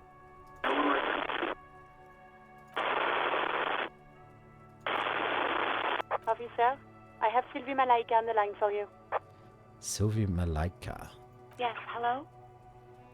Female voice greets you through static. It sounds like she's a million miles away from here. There was a lot of bzzz. Yeah. This is police call and I have some questions for you about your last days of work. I believe we met before. This is me, a detective from the Whirling in Rags. Oh, right. Hello, officer. What can I do for you? You can hear resentment in her tone. She's not thrilled to be talking to you again. Dang it. Why do I have to be such a dick to everyone? There is no resentment in her tone. She wants you to ask her out. No question about it. Electrochemistry. You're going to get me in trouble these days. You quit your job at the Whirling Rags? Why did I leave the bar? Honestly, I'm not really comfortable discussing it with you, sir. Why? Let's just say I left because I needed to get away from someone. Get away from whom? You know whom. You think you hear a sliver of accusation in her words. Don't be paranoid. She's obviously talking about someone else, not you. I'm pretty sure on this. Are you ever going to come back to work? Maybe, I don't know. I I just know I have to take some time off right now.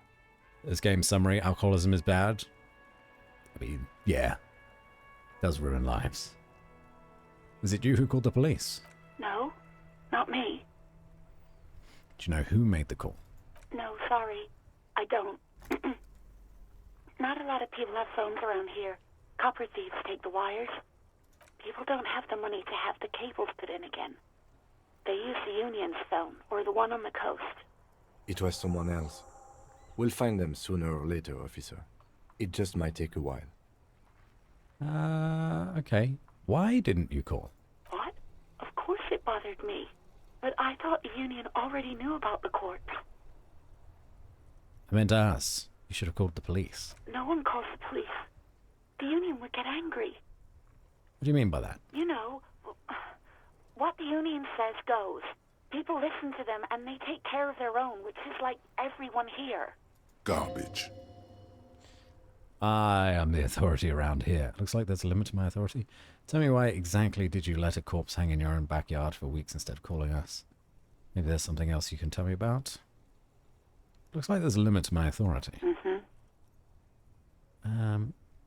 Yeah, back off. She's obviously scared of them. I don't know what to tell you, officer. I didn't call you because I didn't want to get in trouble with the others. With the Union. I'm sorry about that. Hello? Where are my alerts? Excuse me? I don't know why my alert didn't go off there. Sorry, Sleepless, but also, hello, Sleepless. Oh shit, I'm late. No. A sleepless possum arrives precisely when he means to. Blood moon time.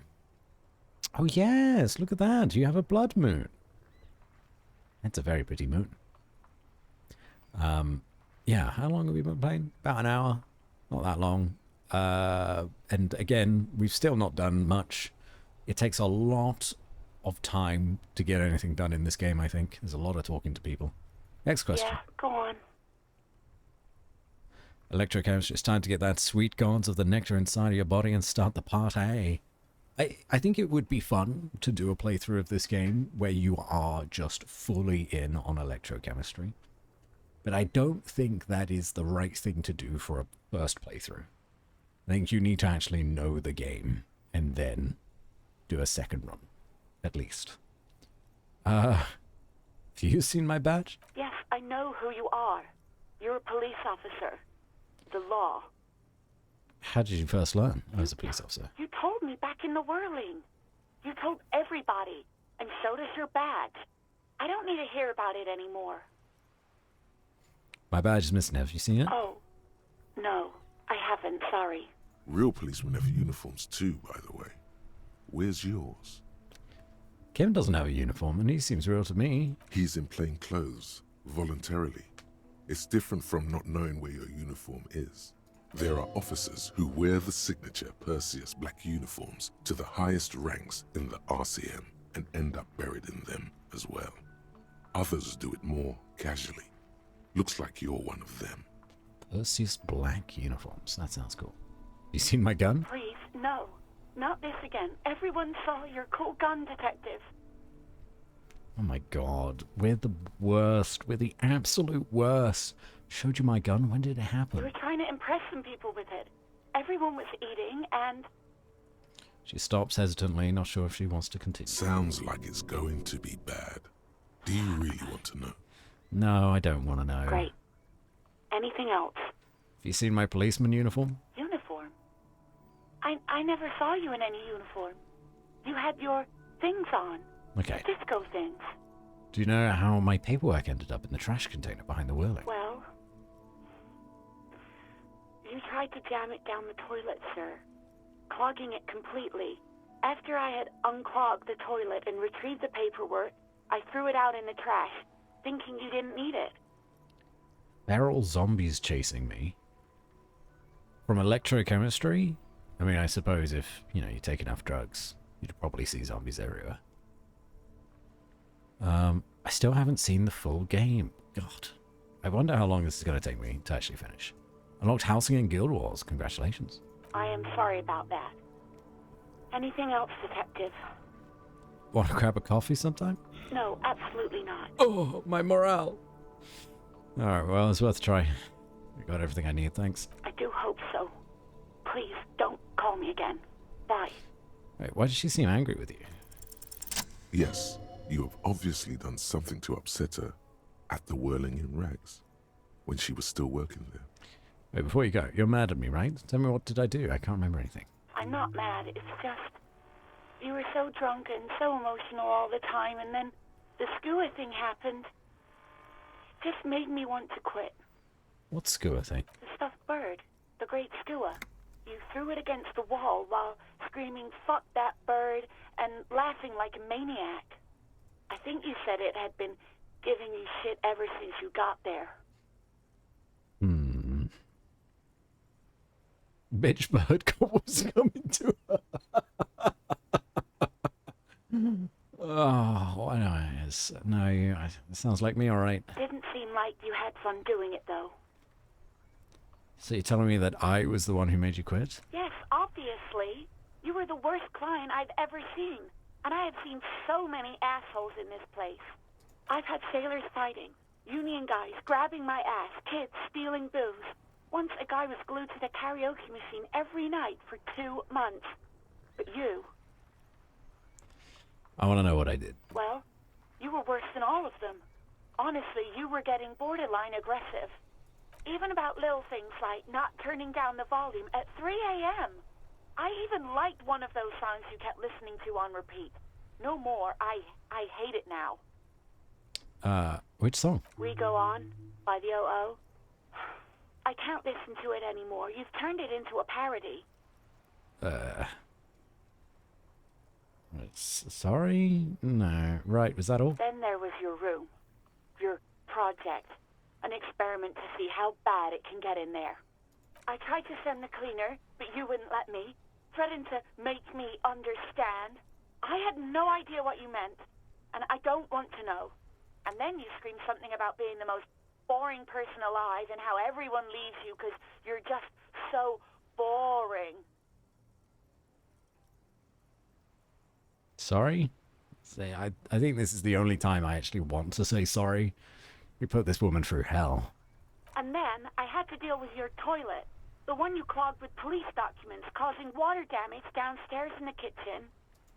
I won't even mention you waving your gun around, harassing customers, threatening to sing karaoke, threatening to kill yourself. Alright, I get it. No, you really weren't. You were simply the worst.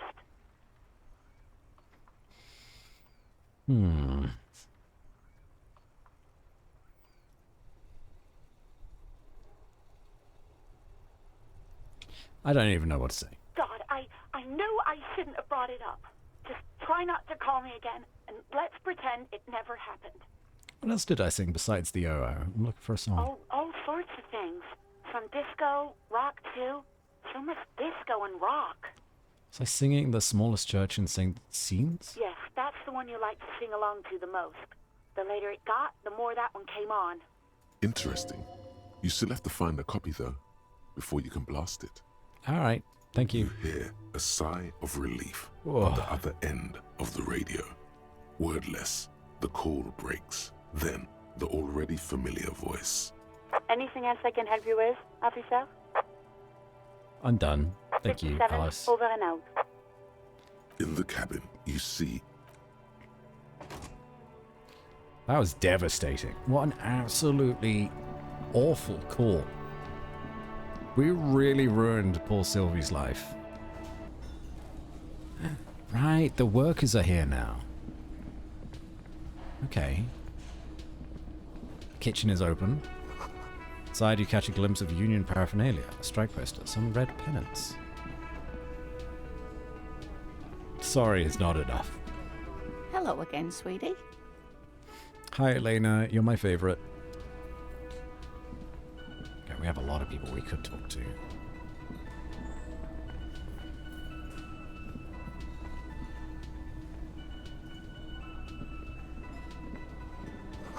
Dishes are drying, they smell of chemicals and pine trees. What's this up here? Aroma of spices, alcohol, and tomato hangs in the air. Oh. Free money. Thank you. A thin man is smoking below an exhaust hood, occasionally sipping from his mug. This must be the Whirling's cook. As you step in, he nods toward the table and says something in a completely foreign language. The only words you can make out are Goranci and Kubek. Local Polish man. It must be his name. I figured you'd say something witty. Goranci Kubek. Sounds representative. Failure? Oh dear. Hello, sir. Got time for some questions? The man puts his cup down and replies something, his left hand drawing arcs in the air. He has some impressive pots. He smiles and bangs his ladle against each of his pots in turn. Don't think I need anything else. Stay masculine. What? And the door? Where does this lead? You see a heavy steel door with a prominent dimple lock. It's painted blue. Or is this a freezer? You immediately feel drawn to the color. Blue is for mystery. Wonder where this door leads. You do? It's a door in the back of the kitchen. Why do you care where it leads? I'm drawn to its cobalt blue. It is quite pretty. I suppose we could look into it as a side investigation. It is very pretty. The door and the main investigation will merge into a stereo investigation. If you say so. Gart is the person to ask about this. The cafeteria manager. Touch the cobalt blue surface feels rough to touch.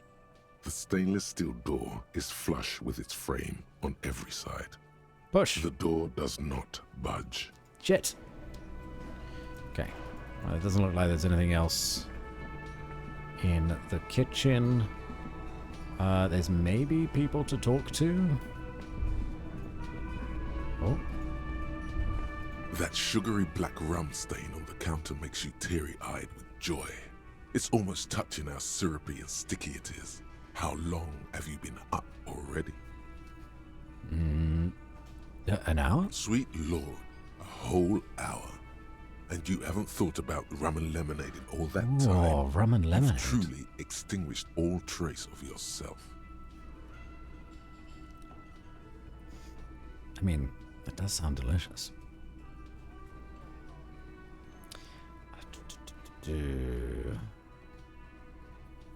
Actually, should I be thinking about this? Looks like drinking hasn't turned out too well for me. Maybe you haven't turned out well for your drinking. Have you thought about that?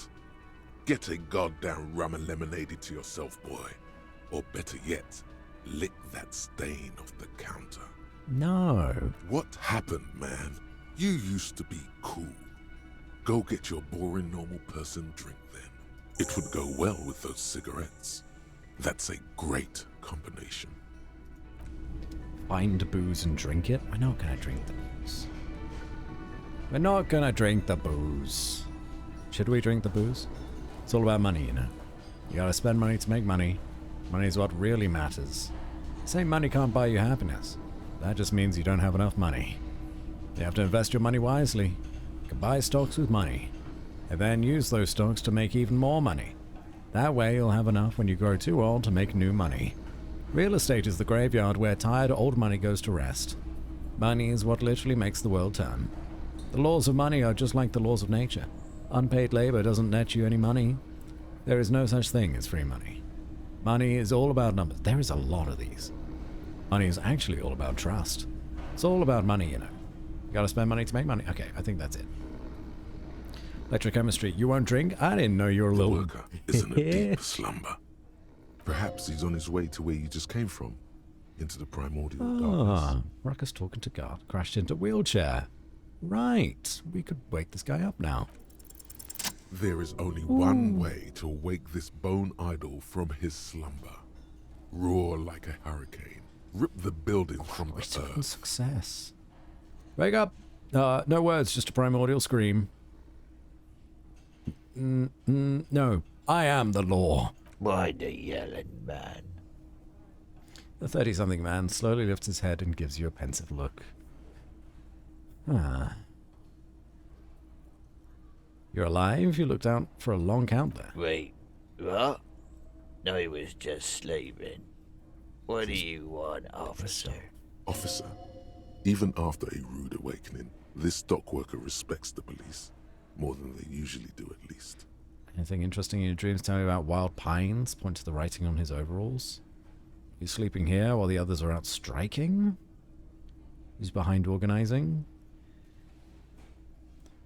Tell me about wild pines. That's the name of my employer. I work in logistics. He doesn't sound too enthusiastic about this.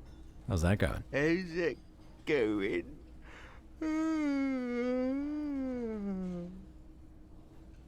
Dog worker lets out a big yawn, then stares at the cafeteria's terrace doors.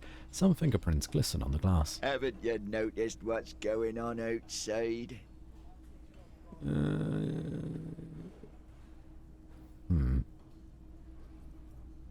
Of course, it's a total madhouse. Good. Then you understand the gist Dude of made me yawn. I'm feeling we it. would all be better off without the employers and their employment. For one, I could get some goddamn shut-eye. Right to sleep, I say. I've let you sleep all day, dude. You've been sleeping for like 12 hours. See anything interesting? Thank God, no.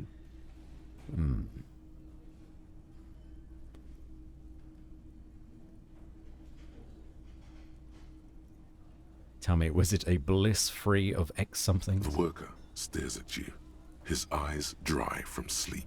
A web of wrinkles covers his tanned forehead.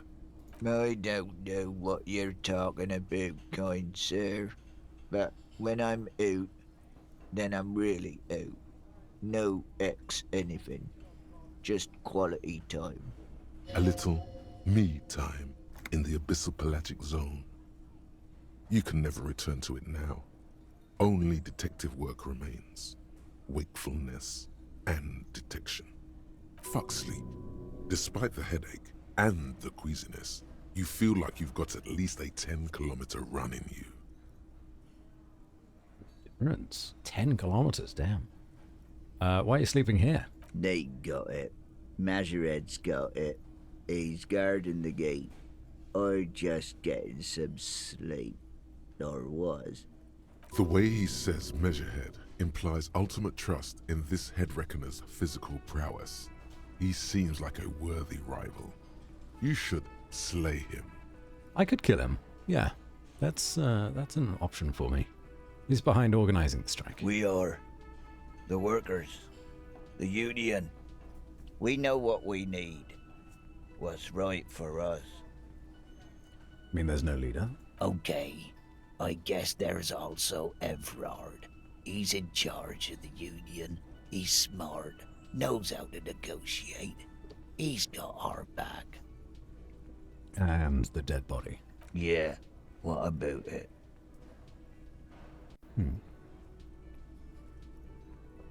You seem pretty cool about it. Got many of those around? You know, people die here every day. Someone's found in a ditch. Another one falls in a manhole. I'm yawning. A third one gets eaten by stray dogs. What a delightful place to live in. If someone has decided to die on top of a tree, then how is it my concern? Someone has to look into it. Looks like I'm that someone. I can tell you this. Trouble's ahead. Matt, now you make me yawn. Maybe sleepless. It's time for you to go to bed. You have a pretty solid feeling that the man's not just mouthing off. He's strong, but even he has reasons to be cautious here. No? Alright. Trouble's already here. Or how else would you call a dead man's hanging from a tree? Or trouble? You heard what I said. Draw your own conclusions. That's all I know, and I prefer to keep it this way. The lieutenant gives you a little nod, then makes a note in his blue notebook. So Union people think he was a killer, he thinks. Even sleepy hair. This doesn't help a lot, but it's something. Good work, detective. Yours? Indeed. Help yourself to some... Wait. No. Oh, it's empty. Sorry about that, pal. Oh, that's okay, sleeping dock worker. Thank you for the offer. I'll let you sleep. The dock worker doesn't answer. His head is already back down on the table, in sweet sleep. Crazy. Oh, autosave. Good. Gart. That's your name, right? Can I help you? Yes. How Have you much got do I it? again? A lot. 100 A room real. and broken window? 100 real. Like Fuck. what? I was rarely enjoying talking about the money you owe me. Another thing. Another thing. Great. I love those. Blue steel door. Tell me about it. Oh, yes, that door, sure. There's nothing mysterious about it. It's just a door. What's behind it? No, I don't have a key. I don't know how to get there. And I don't care either. It's mean you not don't like have I've a been key? wondering about it for 10 years. It's just a frit warehouse, probably. What do you mean? You don't have a key? Or some boring storage space with a bunch of old junk and dust. Junk and dust. Runs his finger across the counter to check for dust. He's attempting to maintain an air of indifference. It's absolutely not convincing. I think you'd like to know what's back there. Fine, okay, a little. But my job doesn't leave me time for wondering about one locked door in one of the cafeterias I manage. So I haven't opened it. I have cleaned the whole place 100 times over, though, after the animals.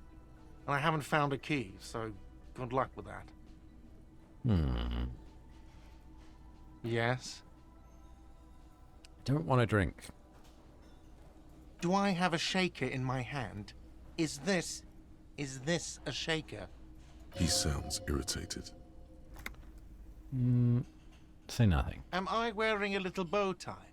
Am I wearing a bow tie and doing this? He shakes the imaginary shaker furiously. Am I smiling? Do you see me smiling and shaking my little shaker? No. Do you know why? Why? Because I'm not a bartender. I'm a cafeteria manager. Is there anything else you wanted? What you want is a goddamn drink. How is that so hard to understand? Yeah, I'm fine with that. Like what? But that was funny. Okay. Well, interesting. We have no idea where this blue door leads. Maybe it leads underground. Heavy steel door. The door doesn't budge. Interesting, interesting. I don't know what time we need to head to bed in game. Oh, good cop, bad cop. We've boosted that up by one. That's now 5. What else?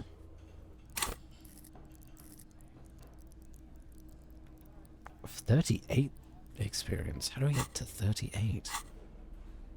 That doesn't make any sense. Right. Maybe we take a look at... We've read the watermarks. We're currently learning about communism, which will help us with talking to the communists. I would imagine.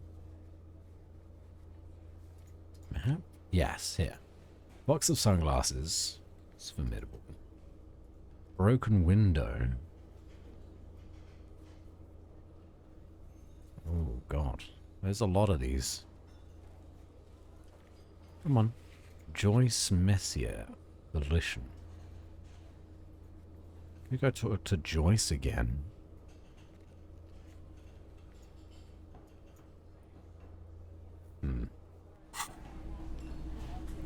Or I could actually look into my tasks. Who's in the union box? Getting the body down. Access the harbor and ask for Everett Clare's help. Fine. I'll leave here and we will go and talk to... There's a couple places we've not been. We've not investigated... It's snowing now. We've not investigated this place. Seems to be locked, but we can potentially get buzzed in. We've not been into the bookstore.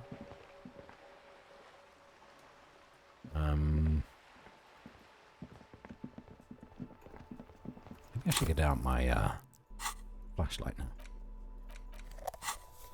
It's getting dark.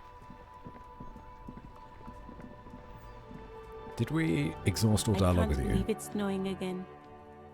Young woman watches the falling snow and It sighs. felt like springtime just a few days ago. Okay, that's fine. MMOs truly appeal to deep fantasies such as obtaining a homestead. They sure do. That's not going to happen in my lifetime. am a gander and a hunter and a gatherer. Feel like a traveler. The man mutters to himself, accenting the beats as he goes. Tommy Lehombe. Keep listening. From another planet. Hey there. What's going on here? It's the jam, my man. Motions toward the sprawl of lorries with a sweeping gesture. The air from the east is thick with the smell of crude oils, heavy metals and other byproducts of the modern era. You can almost taste it. What's the jam? It's a traffic jam for the ages. Harbor gates up the street are shut tight. No explanation given. Workers on strike, scabs agitating, an all-around clusterfuck. Meanwhile, we're all stuck here in long-haul limbo for days upon days upon days. Upon days. So how long have you been here? Feels like forever. Like I was born on this here roundabout and this was all I ever knew. Just me and the metal and the Upon ties, days. the oil and the fumes and mazout. I finished my wine. Okay. I won't have any more. Not today. Instead, I shall drink Wasser. Okay, what are you saying? Feels like forever. Like I was born in this roundabout. Yada yada. Extravagantly phrased, but I can roll with it. Yeah, imagine. It's been a whole week already. Behind the laugh, however, a touch of sorrow. So tell me, what do you need? Got any smokes? Tell me about this strike. It's like whatever's going on over at the docks. Workers got a blockade set up, making demands, no way in or out. What's the union demanding? Some pretty wild stuff, I hear. Like a giant new power crane in half the company? I forget what exactly. Good on them, I guess. I've heard talk there's a company rep in town, too. Like a strike negotiator type. They'd know what's up. Precise demands and so on. What do you think the company wants? They want to keep that money flowing in, my man. Ka-ching. Anything else? Anything else? Yeah, this ain't really my area of expertise. I just do my job and get paid. I have things to do and places to be. All of us do. All of who? Us lorry drivers. Camionneurs. You still hang around here waiting for this mess to end. Most have scurried off somewhere to get drunk or high. Or laid. Not that I blame them, really. Not you. Not my thing. Chasing transient pleasures is a drag these days. I prefer the examined life now. Thinking, reflecting, observing. Glances down the road towards the horizon. You're back. Interesting. Interesting. So the high redeem worked, but the alert for Sleepless's resubscription did not work and was not picked up. Not sure what that is about. But hello, Des. How are you? Was it Creature? Take a deep breath, drink water. Was it Creature? I can't remember what you prefer to be called. I'm sorry. Thank you for the hydrate. How are you? Are you well?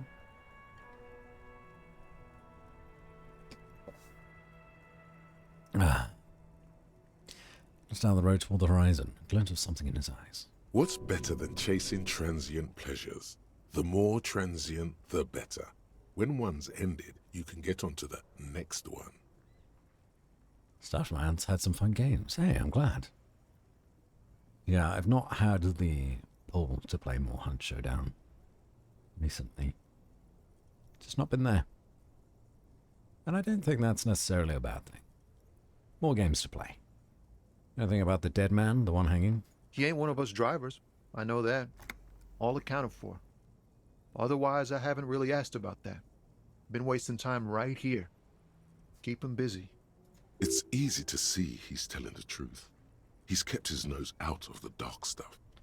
Busy with what? Analyzing the fundamental structural and psychological conditions of being stranded in the midst of a sea of motor lorries and their sad, despondent chauffeurs. And your conclusion? A sense of surprise there ain't more bodies hanging from more trees. And what are you hauling? Oh, high-grade narcotics, illegal firearms, stuff like that. Uh-huh. Time to arrest him. Okay, what are you actually hauling? Can't even get a few jokes past you, my man. I've got another haul of found cargo. Mostly sporting goods, tracksuits, and that kind of thing. They usually get shipped to Grad in the Occident, though we've been making headway in the Il-Moran market lately. So nothing illegal then? Not unless they've illegalized sports equipment while I was on the road. Did a couple jumped maybe 7 battle pass levels? Oh, challenges? Yeah, they do speed things up. I just don't know. It's a lot. You gotta do a lot to get those challenges done. And who has the time? That's your machine behind you. This rockin' beauty. Sure is. Like a rash you can't get rid of. You interested in heavy-duty cargo machinery?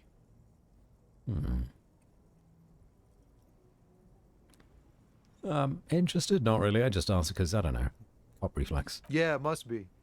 Your job's to know all these little things, isn't it?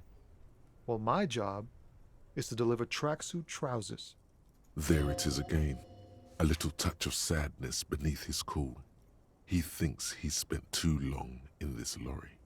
Could I get one of those tracksuits? We're pals and all, but I can't just freely hand out the merchandise.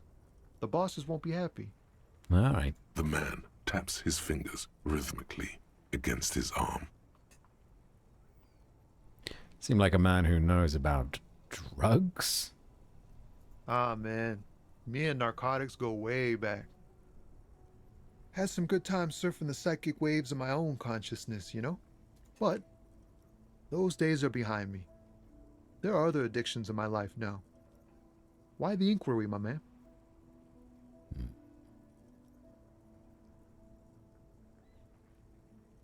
Let me be straight with you. I'm trying to figure out who's smuggling drugs out of Terminal B. We have a credible lead, sir. Someone on this roundabout is waiting for a bulk shipment from the harbor to load it on their lorry and drive it to Jamrock. Not me, man. No way. I don't need any trouble. Shit's bad enough anyway. This jam's got folks up in arms, and I'm afraid it's headed toward a conflagration. Okay, so why are you still hanging around? Gotta guard the stuff. Bosses don't look kindly on missing cargo, and it gives me time to work on my rhymes. Who do you think could be conducting the drug trade? Look, man, I try to stay away from the criminal underbelly of Revachol. I'm a guest here. You really need to find another man to probe with those questions. Damn. Care to spare some change for a working stiff? Huh? Oh. No, I ain't got any money. They don't want to pay for unfinished work. They who? The bosses, man.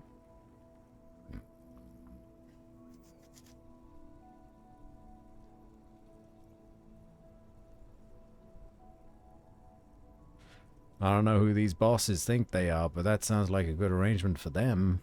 Yeah, it sure ain't good for me. Or you. I'd spare a coin or two for a city cop down in his luck. If I had, say, 4 myself. Alright. Well, what about if I gave you 4 and then you give me 2? Good deal? I don't know if I can do these. I suppose they're white checks, which means I could retry them. Potentially. It's really low, though. Alright, I'll try 28%. Ease into it. Nope. Don't go too far. This seems like a personal matter. Tommy, spill the beans. What's troubling you? Man, nothing's troubling me. Just the usual Lorman tropes and hopes. The road and the rhymes. This jam ain't helping either. That all the beans you got, Tommy? Damn, it really is hard to talk, man to man. He seems like a chill dude. I like him. I'm good for now. Good Don't talk. be a stranger. Gives a salute with 2 fingers. Yeah, I like him. Nice guy, that Tommy. Nice guy. Anything over here? No? Anything over here? But I actually use my flashlight and look around because something might be revealed if I do, especially in the dark. What is that? Where even am I now? Bold slogan, Humanox covers the truck. This looks like a statue of some kind. An old monument stands in the middle of the traffic island, pointing toward the sea. It looks as if it's been reassembled piece by piece, secured and mounted in the air with the aid of numerous ropes and rods. Who dis?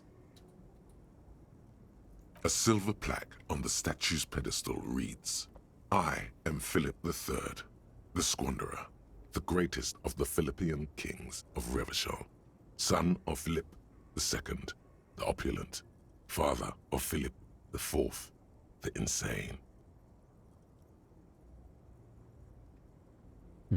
As you look up, you notice something about the statue. There are some odd indentations on the king's chest piece. What indentations? What do I see? Something with great kinetic energy seems to have impacted the cuirass, around where the heart is. A bullet? Lieutenant, did someone shoot the king? Okay, I can't see it, but I take your word for it. What do you think? Well, Martinez is riddled with bullet holes. This place saw a lot of action during the revolution. But the statue is recently renovated, so maybe a joke? Target practice or a political statement? Political. It's a king and he's shot. Why not? What this shows us is guns aren't too uncommon here, and people still shoot them, sometimes at kings. He takes a note in his notebook. The king stands high above you, surveying the bay, mute and indifferent to your sightings. I like a 42% chance. We can do it. Even by the standards of the Philippian kings, old sumptuous Philip was known for his profligacy. We must have just barely made that, eh? Your total, 11. Yeah. Dang. 6, 8, 2. Yeah, barely. Well, he blew through the whole national treasury, starting the decline of one of the penultimate century's greatest superpowers, the suzerain of Revachol. His own maladministration foreshadowed the fall of the monarchy during the anti-centennial revolution, an end to his family line and the monarchy on the Insulindian Isola. Did he manage to blow through the entire national treasury? Stories have it that he had his bedroom converted into a treasure chamber, where he stored unfathomable wealth. Krugerrands, bars of gold, ornate weaponry, armor, and various chalices. He called it the Sol Auron. It was obscene. There were whispers he slept on a huge pile of gold-dipped feathers, like some obese dragon, instead of a bed, like a normal person. The man certainly knew how to live. Horrific necktie. Come on. Sleep on gold, hustler style. Wait, really? There's no way that's true. Deplorable fast. No wonder everything went to shit. The king is the king, and he can do anything. I'd like to sleep on gold, hustler style. But wait, you haven't even heard about his fabled cocaine addiction. The what now? You see, old Philippe wasn't just good at squandering the national treasury on gold and ceremonial weaponry. He was also a prodigious snorter of nose candy. Not just any nose candy, though. We're talking Royal Philippian Blow, allegedly twice as potent as the stuff you find nowadays. And purple. Philippian cocaine was purple. Purple? Why purple? He's addicted to nose candy and a bloated druggie. That's what the revolutionaries said 150 years later, right before they emptied out the royal mausoleum and dumped His Majesty's mortal remains in the Insulindian Bay. That's a lot to process. His Majesty's courtiers said it helped him connect with the higher realms. But what is nose candy? Cocaine. Yeah, I knew that. Beneath the cold waters of the Insulindian Bay, thrown there by the revolutionaries after they cleaned out the royal mausoleum, a group of marble pleurons still surround the king's vandalized tomb. A deathly cold wind sweeps up candy wrappers and old newspapers. What happened to the statue? The original was blown apart by communards, then further damaged during the landing of the coalition's airships during the turn-of-the-century revolution, when Martinez was leveled. Who restored the monument? Some years ago, a group of liberal, artistically inclined individuals, designers mostly, thought it would be ironic to restore the statue of the most wasteful ruler of Revachol in the poorest part of the city. The statue is supposed to capture the moment it was blown apart, like an instant frozen in time, a rare butterfly trapped in amber, floating on a sea of shit. I don't get art. Neither do people in Martinez. The statue has proved to be controversial in a neighborhood mostly populated by the left-leaning working class. Philip III, the squanderer, however, with his bronze face up in the air, doesn't seem concerned about what the hoi polloi think of him in death.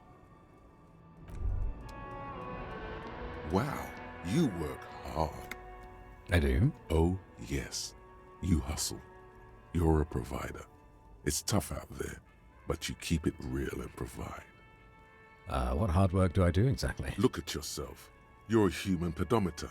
You must have walked 200,000 steps down cracked asphalt, mosaic, sand, and linoleum after you re-emerged. Purple Coke sounds dope, though. It kind of does. Not that I would try it, but just that it's purple. It's kind of like the blue meth thing from Breaking Bad. Makes it new. Makes it exciting. That is the sign of a hustler who never gives up. The world is harsh and people are evil. You didn't make it that way. And you won't let it break you. Maybe I need to go to bed. Ride. Fucking ride till I die, bitch. That's just what it's like. Life and death. But you got gills on your side, baby. Got those black papers with the faces of the innocents on them. You bring in the Franco-Negros and the Solas. It ain't easy, but you do it. Day in and day out. You didn't make the rules, but you won't lose. You're a cop, and a sprinter, and a money printer. Now it feels good to be a gangster? Damn right. Damn right. If someone presents me with the dialogue option, I fucking ride till I die, bitch, there ain't no way I'm not selecting it. And there's pawning stuff off that suspicious Roy guy. I guess I made some gills. Yeah, I pawn stuff. You're in the sales business. Shake 'em for shit and then pawn it off. Law officer style. Guess I've made some gills. Sure. And has it been easy? Is life easy? Have you not gone into cardiac arrest? Are you not about to have an anxiety attack or shoot yourself in the mouth? But you still hustle 24/7, ride or die. Now, ask yourself, are you rich? No, I'm actually not. That's right. You work harder than anyone. You almost rode yourself to the grave, and you're still practically a hobo. Why is that? Got a guy riding my ass. System is broken. There's a market for corrupt cops out there, but the immigrant cops have price dumped it. Fucking taxes, man. I don't know. Why am I so? There's a lot of answers as to why that is. Vance, the well-known voice actor, store clerk, streamer, hustler, grinder. Damn. Let's just put store clerk at the very end of that. I'm hoping to quit in the next couple of months. That'd be nice. We'll see though. We will see. And Legend. Ah, Corey, you're very sweet. You're very kind. System is broken. It's because that got a guy riding my ass. I do just like that. I like the answer. The Gart man has set himself up one of those self-replicating money structures. You should learn from it. Don't play the victim. Think hustler. Think with your head. The system is not broken. The system works exactly as intended. Fucking taxes. There's a market for corrupt cops out there. No, I don't blame immigrants. Taxes are fine as long as they're going towards the right people. System isn't broken, it's working as intended, so I'll say, why am I simple? Because of the taxes, G-Man's got his jam-covered sticky fingers in your pocket, stealing from you every time you buy, sell, walk, talk, fart, so much as sneeze. Every time I sneeze? Every time you wipe your ass. They got their direct and their indirect modes of taxation. Sales tax, excise duty, extraction tax, alimony, one tax that doesn't even have a name. Plus there's the stuff people in other countries pay for. That makes them ask for more money from you. Here, total tax duties add up to 98% of all your money. I don't think it does, but sure. Bat's the well-known voice actor, streamer, hustler, grinder, legend, and soon to not be stalker. That's more like it. That's what I like to see. Thank you, Sleepless. Free market fundamentalist now? Sure, that seems like a pretty big number.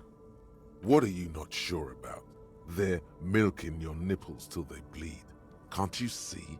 Aren't you sick and tired of having bloody nipples? It's, I mean, bleeding nipples are kind of a pain, but how will deregulation help with that? This isn't helping me solve my money problem. It's only making me into a free market type. Opt-in, but only a little, because I don't want bleeding nipples. It's all about the tax issue, hustler. No other problem in the world is as pressing as top marginal tax rates. And don't you fucking forget it. But top marginal tax rates wouldn't affect us. Where is this thought coming from? Because that doesn't affect us, a cop who's probably on minimum wage or effectively minimum wage at all. That's not how tax works.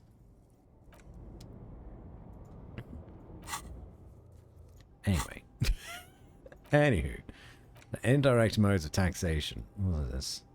Temporary research bonus -2 empathy. Cold-blooded. Woof. First, if you have a side bitch ideology cooking somewhere, don't sweat it. Fighting indirect taxation for the Gossamer state is compatible with all creeds. It's cool like that. You're a cool anarchist now. Unless you don't want to be an anarchist. Whatever. Stuff this meal ticket in your eye socket and let's see if we can steal some love back from the robber barons at the Customs Agency and the banditos at the Insulindian Financial Oversight and Competition Committee.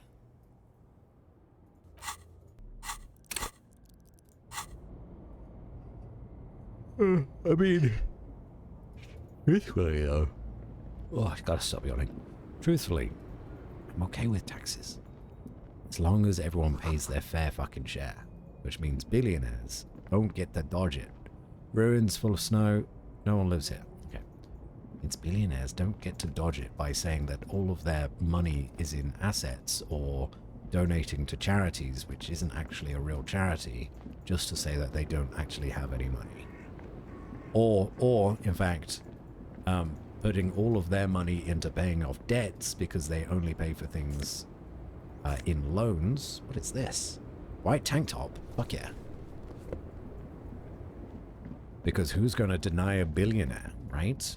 As a banker, who's going to deny a billionaire and think that they're not going to pay off their debts? Well, they do pay off their debts. But like, yeah. It's fucked, man. And the system is working exactly as intended. Anyway, money.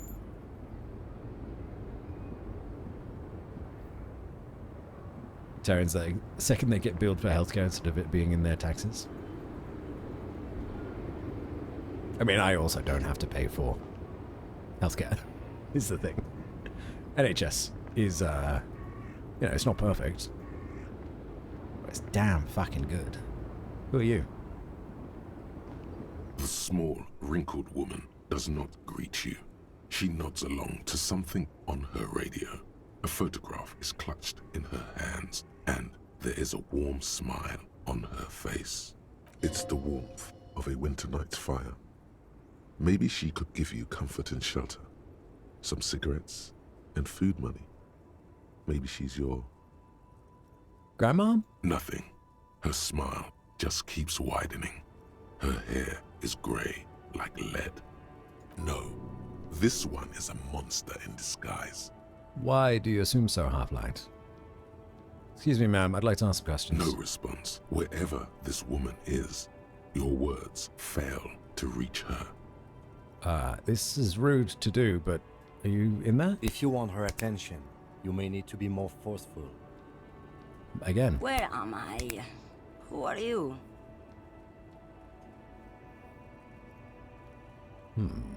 Like a magician recalling a subject from hypnosis, you've jolted her back to reality.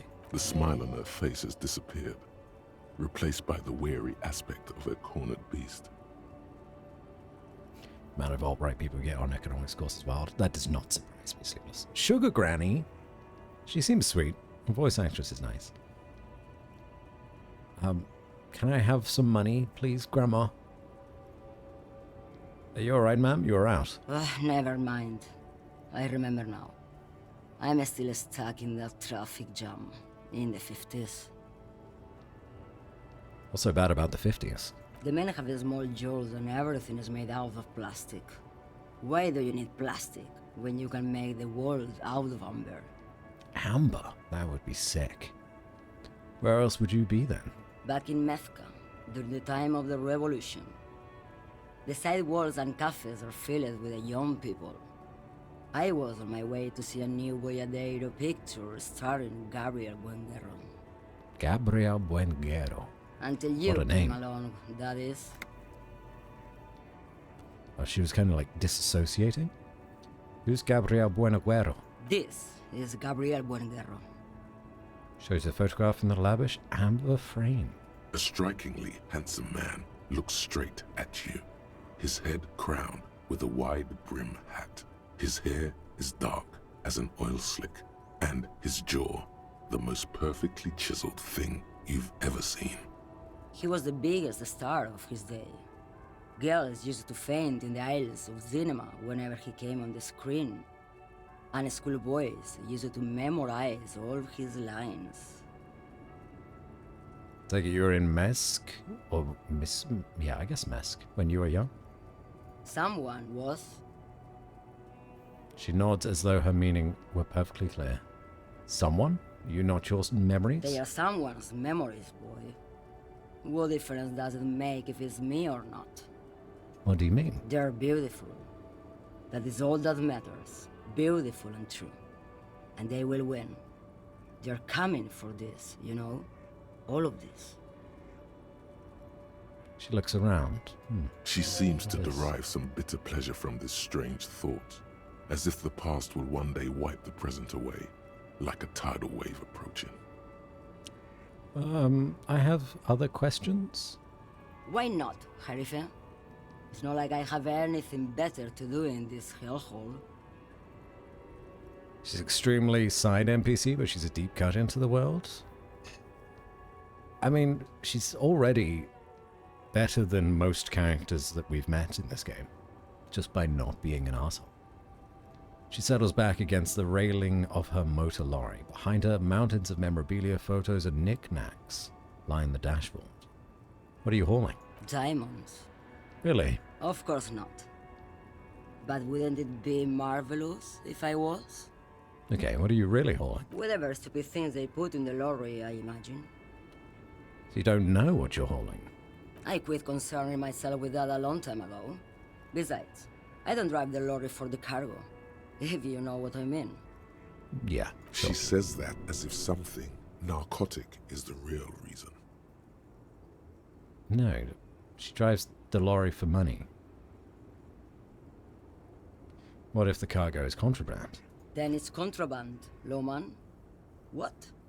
Do you want to take an old woman in? Be my guest. Lock me away like Bad Hand Hermenegildo. What a name. Bad Hand Hermenegildo. Still don't really understand this whole boyadero thing. Of course not. To truly understand the Boyadero, you need to listen to On the Western Plain. What's that? It's an old ballad about a young girl who falls in love with a daring Boyadero. He promises to marry her as soon as he returns from the Western Plain. I'm guessing that doesn't happen. Of course not. The Boyadero returns from the Western Plain a changed man. One night, as he and his beloved are out walking along the river Maigret, she pleads with him to give up his riding and settle down.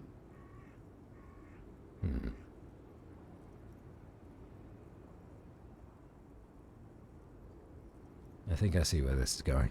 So the Boyadero strangles his beloved and throws her body in the Maigret. Oh, Then he rides off, because the Western Plain is calling to him. that's not where I thought that was going.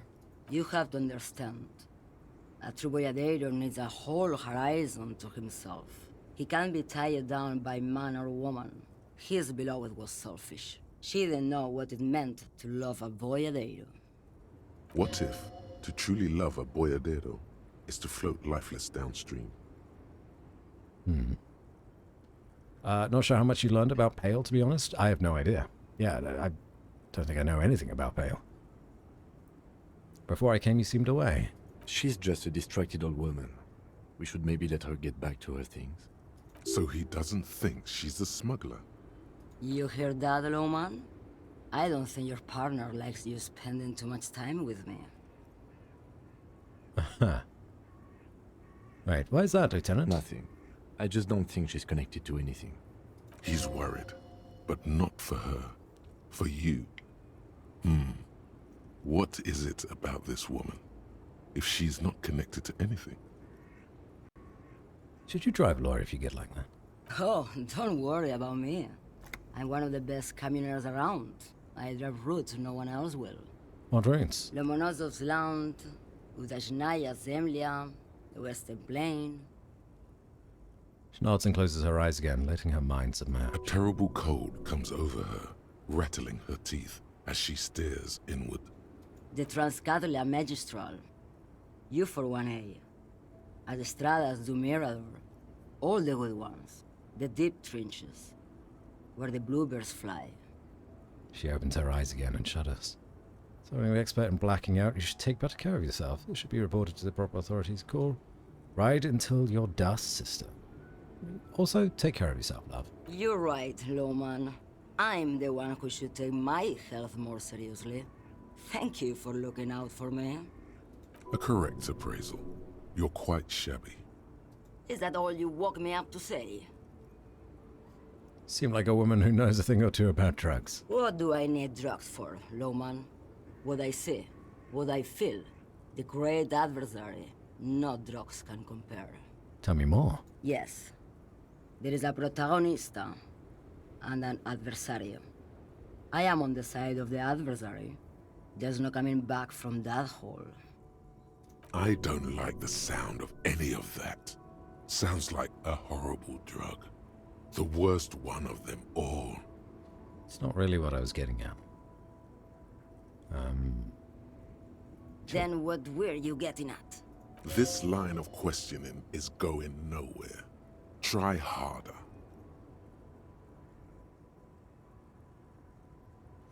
She'd be interested in smuggling some drugs? What? You're man, Lowman. What of it? Your Mach, lawman? Are you smuggling drugs through Terminal B? Maybe. Probably not. Makes no difference to me either way. You said earlier you don't know what cargo you're hauling. Could it be drugs? Just this month, I made half a dozen trips from Saramiriza to Grad, on the U41A. What do you think they take from Saramiriza to Grad, Lowman? I don't know. That's why I'm asking you. It's diamonds, Lowman, obviously. Damn this. Make her answer.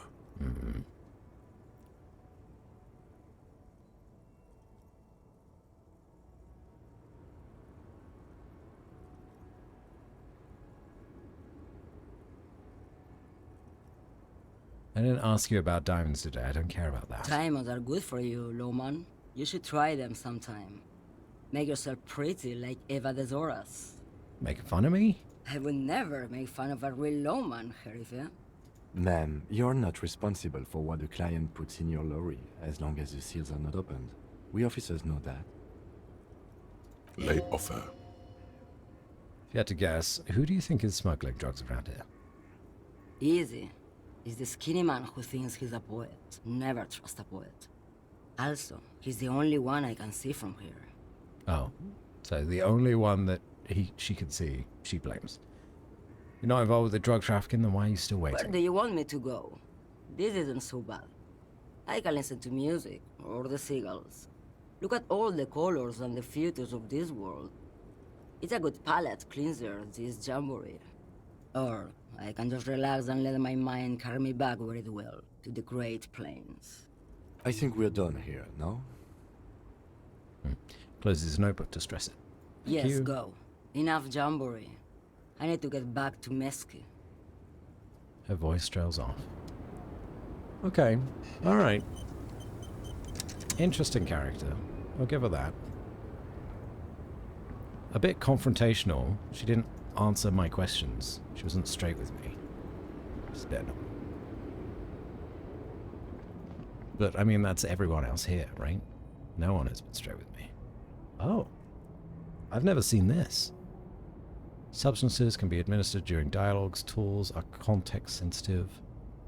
Time passes when you're picking new dialogue options. Read books to pass time quicker. Gain experience by completing tasks or exploring. Leveling up grants you points. Yada yada. Alright. What's in this one? Foreign car kept in good condition. Can't go that way. Grab this money off the ground. Oops.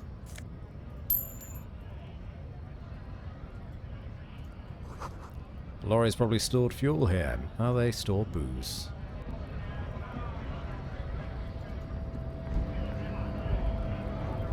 You wanna work? Yada yada. Frit. Do I have anything more to sell to the Frit clerk? The tear machines. Your bottles clunk into the machine. Do you know what you should do with that money, kiddo? No, I'm not buying anything.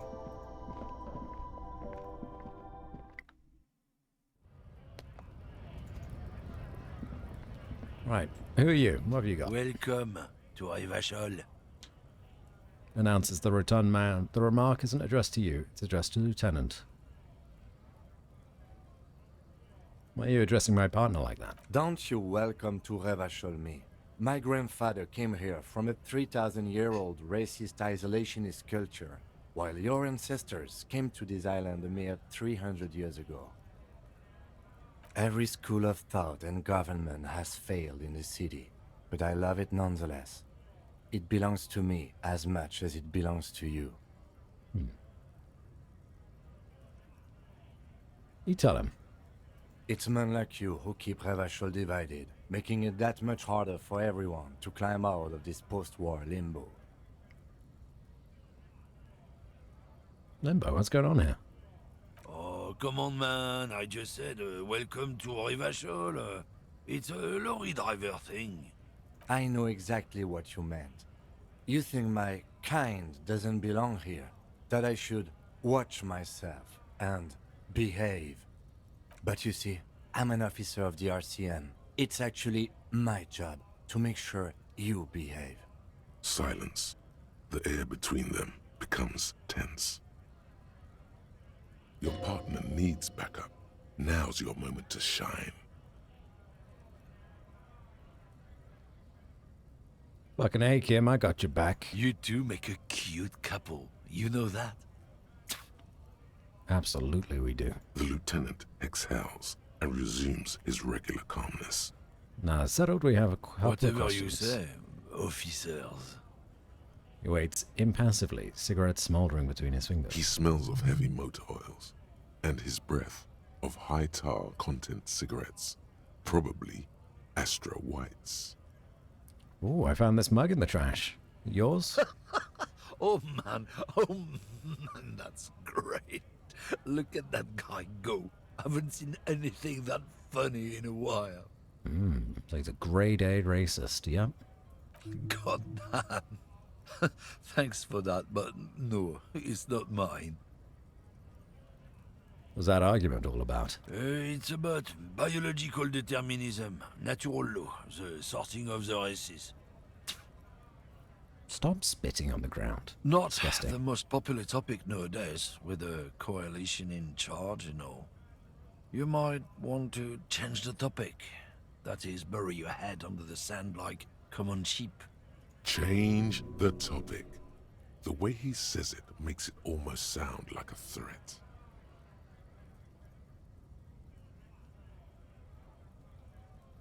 So you're just racist. Makes sense. I'm not just racist. Look, I've read books. Huh? The science of racial theory has all been proved, even if some people don't want to accept it. People who've studied these things say that you and me are superior by design. So, naturally, we Occidentals should be in charge. Obviously, you can see the merits in that. Jump ahead. That's nice. Yeah, right. I've already made up my mind. Want to hear it? Oh? Oh my god. Really? I guess it's going to be a thought, isn't it?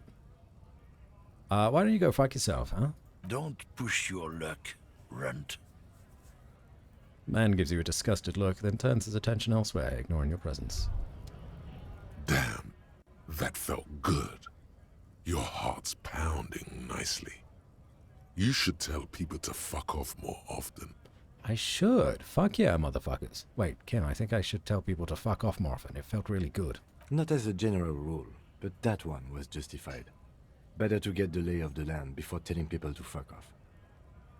That means you should do it whenever you feel like someone's disrespecting your authority. Fuck yeah, motherfuckers. That's the spirit. Never forget, the whole world's a wooden house, and you're a goddamn flamethrower. Love that. Oh, Kim wants to chat. We should think about calling it a day, maybe. The nights are still miserably cold this time of year. You haven't paid the cafeteria manager for damages yet. You should take care of that, then. I don't have the money. Let's talk to him anyway. An officer of the RCM shouldn't be sleeping in the street. We'll figure something out. Though he finds this situation frustrating, he is doing his best to not make you feel any worse than you already do. I have 12 real. Is that enough? Oh, this guy's gone. I was going to talk to him. This guy's still around. It says G-R-I-H. Scab? Asks a man with jolly eyes tilting his head. What did he just call you? Oh no, not this again. You just got away from that fucking kid. No, he did not call me that. Not a scab, I'm a cop. I was just messing with you. No one's ever seen a cop scab. Imagine, you cops going on a strike, but then another cop comes in and says, "Let us cop for less money." Speaking of, what brings the RCM here, to the Wild North? Come to see the strife?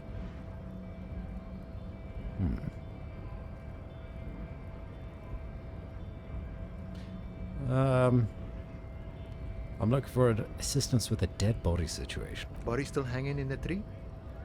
Hey, that's a rough pickle. Can't help you with that, sorry. I'm not really an admirer of dead bodies. Might be someone else from the Union can render assistance. Does this mean you can let me through the gate? I don't operate in that capacity. I'm not a granter of passage. The passage grants itself. That's simple, I just walk in. Aye. Walk right past Measurehead and go in. Past Measurehead? Yeah, the 2.5 meter tall Semini supremacist there. Walk right past him. Right. Then press the button to unlock the door. Then go past him again. And you enter the arbor through the office. Stop. For some reason, I don't think it's going to be that easy. Don't worry, I'm sure it's not completely impossible. For example, you could best measure head in a physical confrontation, or you could convert to a semi-supremacist worldview. Or, maybe it actually is completely impossible. Has anyone ever bested him in a physical confrontation? Not yet, no. He's incredibly strong. Nothing a couple of solid hooks from Dexter and Sinister won't fix. Has any of the scabs tried converting to his worldview? Jean-Luc himself would say the philosophy has proven overly heroic for the scabs to convert to. Not enough intuition. Got it. Sure. I'm investigating a murder. Murder, huh? That sounds like a lot of hard work. You'd never see me investigating a murder.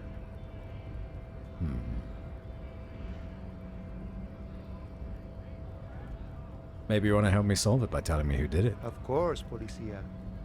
It wasn't me. You can rule me out. Easier that way. He didn't do it. It's the truth. What's the strike about, anyway? You know, serious business. I'm sure the big boss will be glad to tell you. You'll have to ask him first. He's a chatty guy. Wants to talk about the strike. Return once you've met the union boss and are on a better footing with the organization. Got any money? Sure thing, my friend. I can help you out. Sure, fuck it. 42%. Hand-eye coordination. The coin narrowly slips by your outstretched fingers and falls to the ground. Oh, I'm sorry. Didn't mean to throw it like that. It's a thing we harbor folk do, passing around cargo and such. Was not meant as provocation or ridicule. The boyadero stares at you with respect, then gestures towards the trickles of blood adorning your clothes.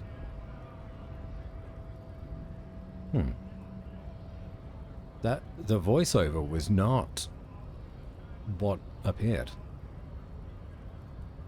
Appreciate it. Right, always glad to help out the RCM. We're on the same branch, you and I. Humans, I mean, not slithering scabs. Let's talk. Okay, well, let's go beat up another racist. Oh, it's this door. In case of a strike, press button behind guard. Hermetically sealed door, locked by electronic means. There's no lockpicking nor door kicking this one. The Greater Revachol Industrial Harbour. Look at him, the wonderful hunk. Oh, these are his concubines. Understood. Your body betrays your degeneracy. Starting off well. Yeah, Measurehead. His body totally betrays his degeneracy. The young woman at the giant's side agrees. Don't say anything. Size him up first. Alright. Size him up. Are you admiring my morphophysiology? Ripple of muscle passes underneath his skin. He lets you look. It must be frightening to stand in the shadow of this racial pinnacle. Be calm, Sandwich. You are not in danger because you are not a threat to me. Off out my chest.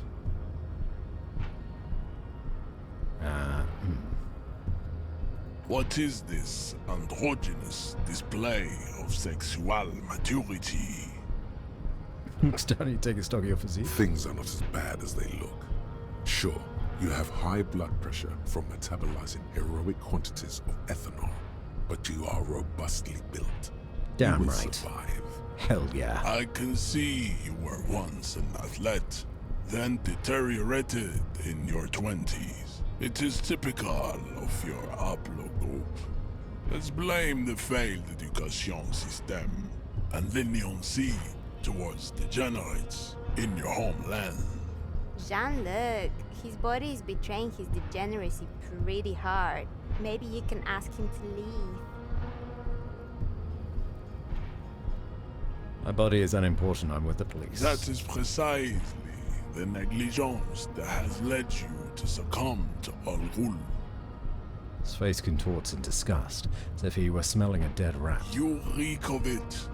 An invisible sword of Al-Ghul emerges from your throat. You cannot see it, but others can. It is making the woman in my company sick. Enough. I need you to take down the dead body or let me in. No, you don't. You need to get another drink. Occidental Haplogroup B4 is done giving orders around here. The influence of the ham sandwich race is waning. Show him the ham still got it.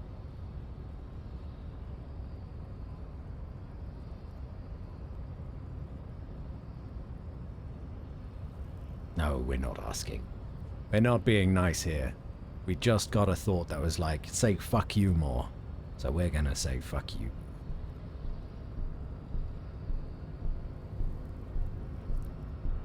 Ham sandwich race still has it in them, or I need you to comply now.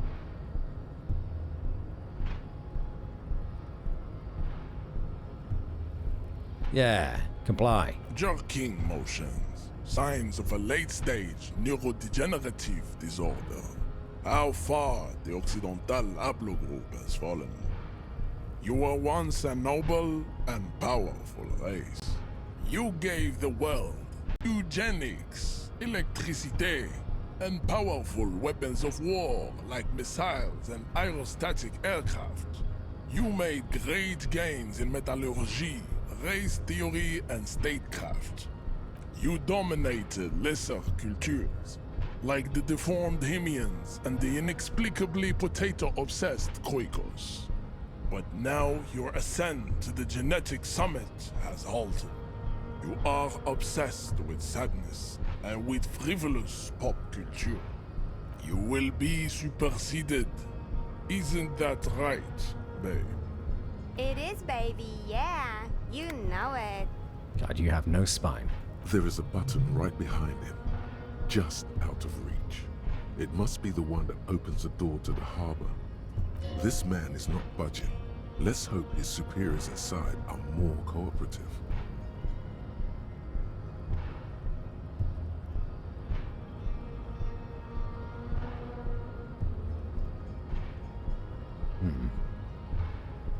Push him out of the way. Well, That is right. You should leave the stage of history with dignity by inviting the other races to a great world war. dude, this guy is like seriously racist. Bring your troops to the Seminine Islands and to Boogie Street, and we will pulverize you. When you are gone, we will build a museum for you. The walls will be lined with bottles of Al-Ghul, your beloved beverage. Inside, we will store the odes to homosexuality you call art, and your microcephalic skulls. This is your chance. He's talking. Rip into him with a punch and catch him off guard. No, don't rip into anyone. You're sensitive. Remember? Communicate. No, I'm not gonna subscribe to his advanced race theory. I'd rather take the 17% chance to knock him out. Know anything about this mug? Show him the mug? That could help, actually. Maybe I could try to get a bonus before giving that a go. You know anything about this mug? He does not so much as glance at the object. This your kind of thing? Stop showing me your pathetic cup. I have no interest in it. Does he strike you as the kind of man who puts mugs into trash? Serves the Union, don't you? Aren't they white? Oh, don't be vulgar. White or not has got little to do with this. The race enigma runs much deeper than that. Turns his eyes towards the harbor, seemingly bored of you. There must be some friction there. He's keeping it well hidden,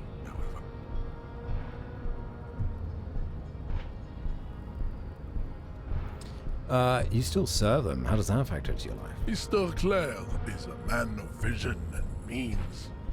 He has the will to confront polycultural capital. something your race, naivistic communists, never did. Also, to serve is noble. It takes discipline.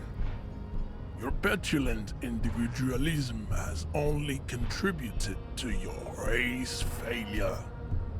It is lax and moronic. Individualism. I mean, I'm already learning about communism. My jam is a mysterious fourth thing. Jam. Individualism. You have gotten these ideas from degenerate youth culture, have you not? You have picked them up from rock and roll songs? I've gotten it from disco, actually. Offshoots of the Seminoles people invented disco while having sex under the influence of cocaine. It is a shame upon my race. But what is done is done. I am not surprised you enjoy it so much. This has happened to many of the side products of the inevitable cultural victory of the Seminoles race.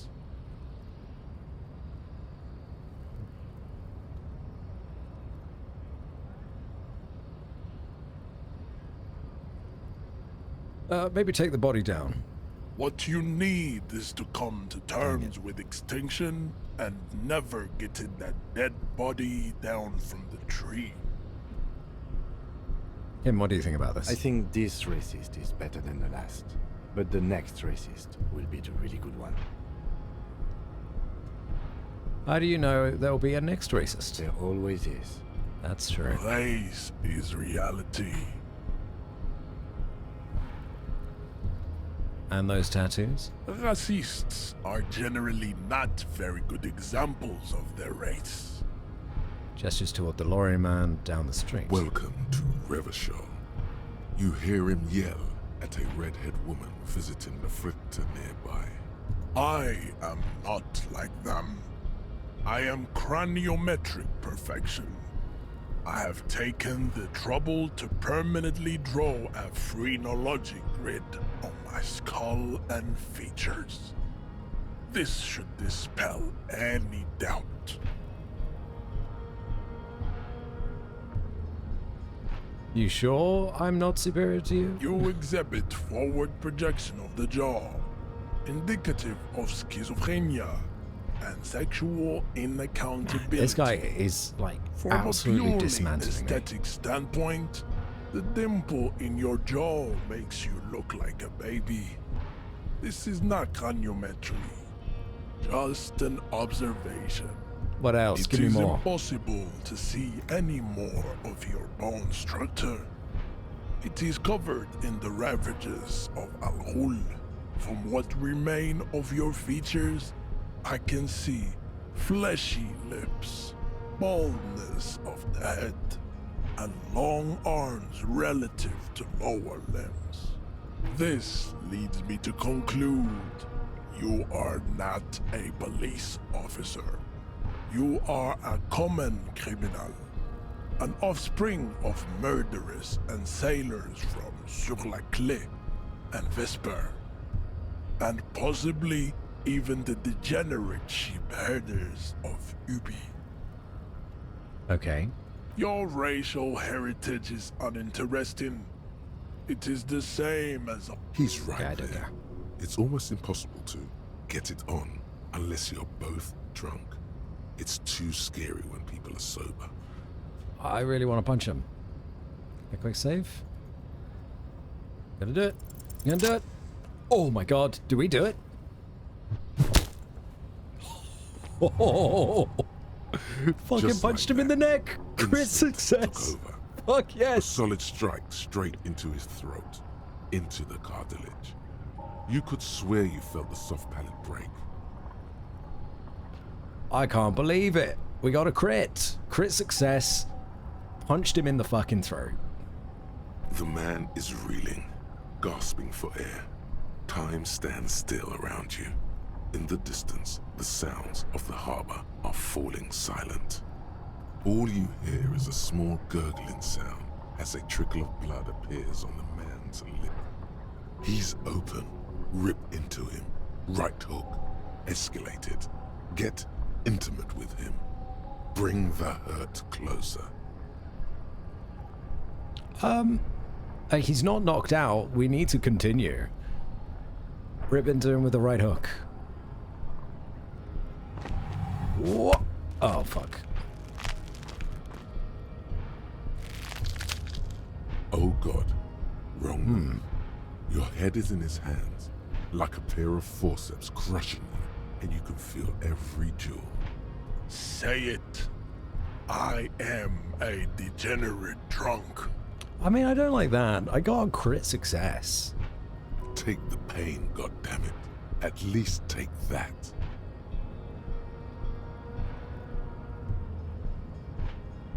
Wriggle. Even under the increased force on your skull, there is no pain. Just the sound of your own blood gushing in there, feeding your mind with oxygen. You are a poor player of physical chess. God damn it. Oh, my alerts aren't working either. It wasn't just a one-off. Hello, Luxury Pigeon. Hello, Raiders. Welcome in. Welcome in. I don't know why my alerts aren't working. I'm going to need to look into that. How's everyone doing? We're trying to fight a racist. Let me give a shout out to Luxury Pigeon. There he is. Get to work. Did you win? Did you finish it? Do it again. Let's punch him. We did it again?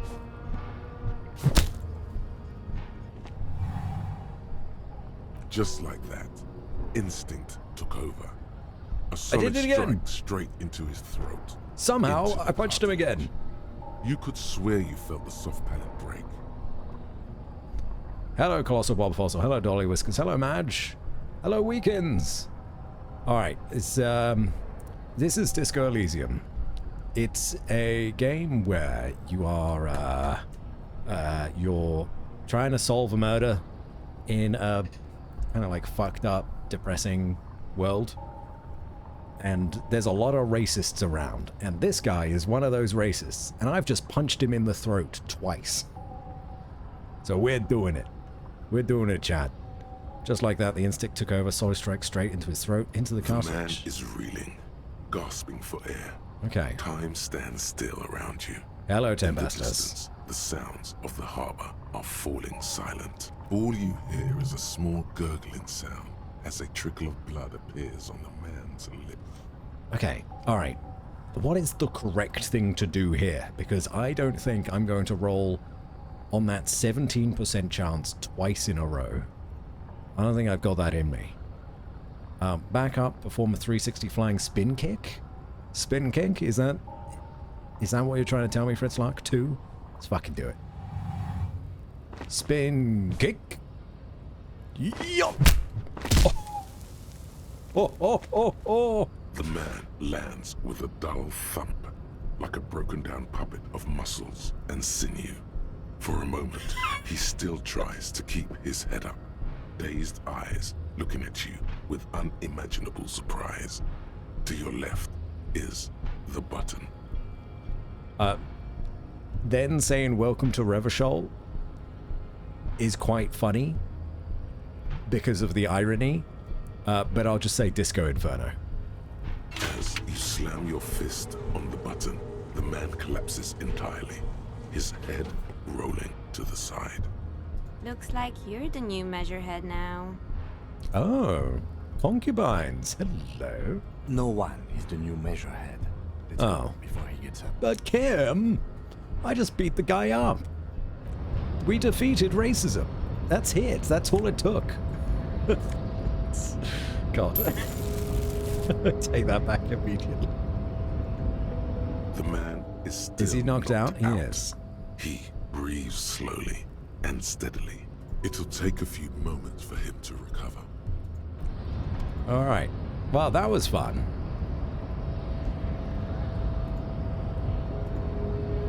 Hello, Kevin. I'd appreciate it if you didn't force us into situations where I may have to shoot random civilians, because that won't get us anywhere.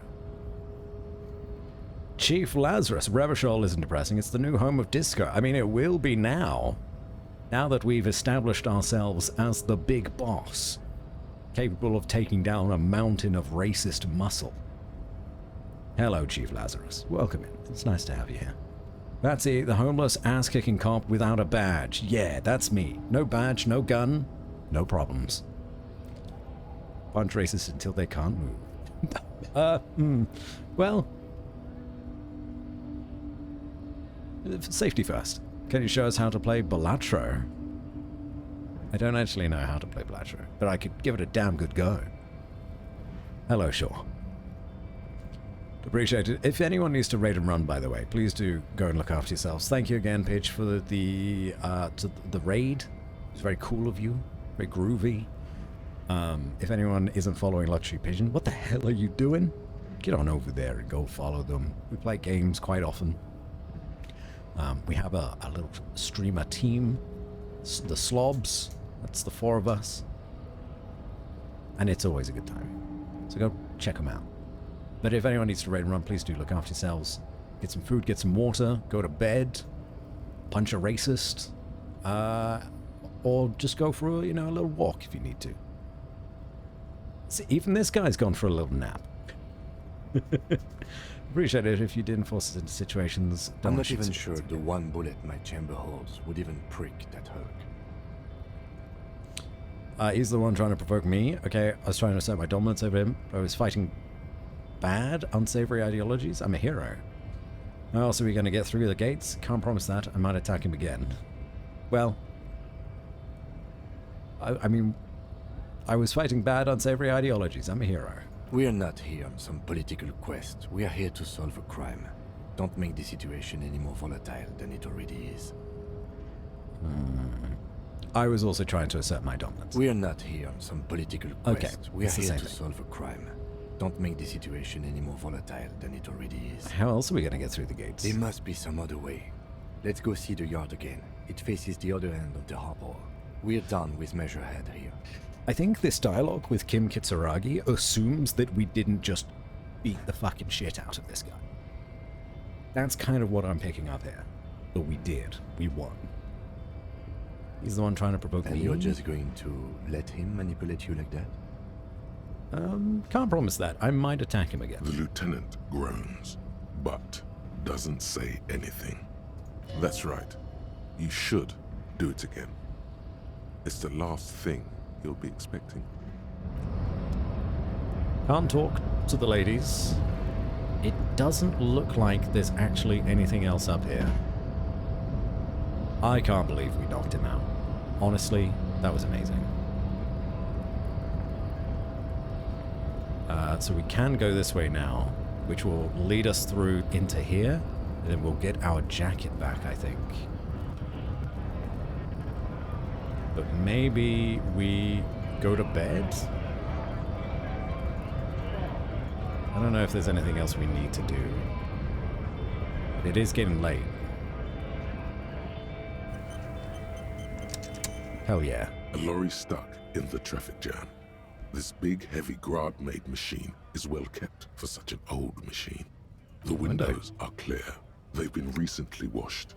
You can see a lorryman's cabin with personal belongings, stickers, insignia. The driver has adorned his space with a substantial collection of peculiar paraphernalia. Proclamations about honor, strength, and purity are glued to various panels. A large metal pendant hangs from the rear view mirror. The pendant features a sun crowned with wavy rays. Axie? The back end of the cabin has a small perch to sleep, large ashtrays. There are several suns and wheels sewn into the curtains. Racist nationalist paraphernalia. Not unusual in this part of town. This is our guy. Think this lorry belongs to our tough guy? Likely, yes. This guy's proud of who he is. Drapes it all over his machine. He was acting tough before. This probably scared him a bit. Who knows when it will come in handy? A slightly scared racist lorryman. Okay. I can't believe it. 17% chance, not once, but twice. Okay. Well, I got some stuff. What's this? It's a book. Okay. This is a Dewey typewriter. The model named is on the back. Okay. Every worker, member of the board, is written at the top of the flyers. Breaker of probability. That's me. A standard office file cabinet. The drawers seem to be locked. Someone left the coffee machine on. Dark liquid is on the pot. Almost looks sentient. Ooh. On second glance, someone has forgotten to properly close one of the drawers. It's unfortunate for the Union to just leave their paperwork lying around like this. Let's see what's inside, he thinks. Alright, open the drawer. The drawer opens smoothly. Inside is a well-organized selection of brown folders.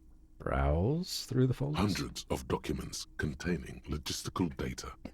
Two kinds of transactions stand out.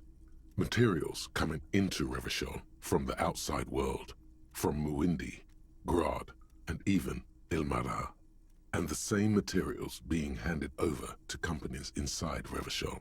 Kuron, Coal City, La Delta, and Jamrock are listed among the many districts where the imports are being sold. Okay, anything interesting? It's hard to make sense of this thicket of company names, dates, quantities, and percentages. You try to focus, but the lines are getting blurry. It is late. The drawer slides shut. Mazovian Socio-Economics. 0.0000% of communism has been built. Hello? Evil, child-murdering billionaires still rule the world with a shit-eating grin. All There's supposed he to be has text managed to here, do is make himself sad. He is starting to suspect Krasmezov fucked him over, personally, with his socio-economic theory. It has, however, made him into a very smart boy with I broke something the like a game. university degree in truth. I broke the game. Instead of building communism, he now builds a precise model of this grotesque breaker of duplicitous probability, world. breaker of game. Fuck. Ah, it's back. Alright. Left-wing dialogue options give 4 XP, -1 visual calculus, reaction everywhere. -1 authority, downtrodden inver-communist. It's actually not worth it. It's actually not good. I'm glad we learned about it, but I'd rather unlearn about it. These are all fine. Like, intellect learning counts raised by 1, +1 XP for every ore clicked.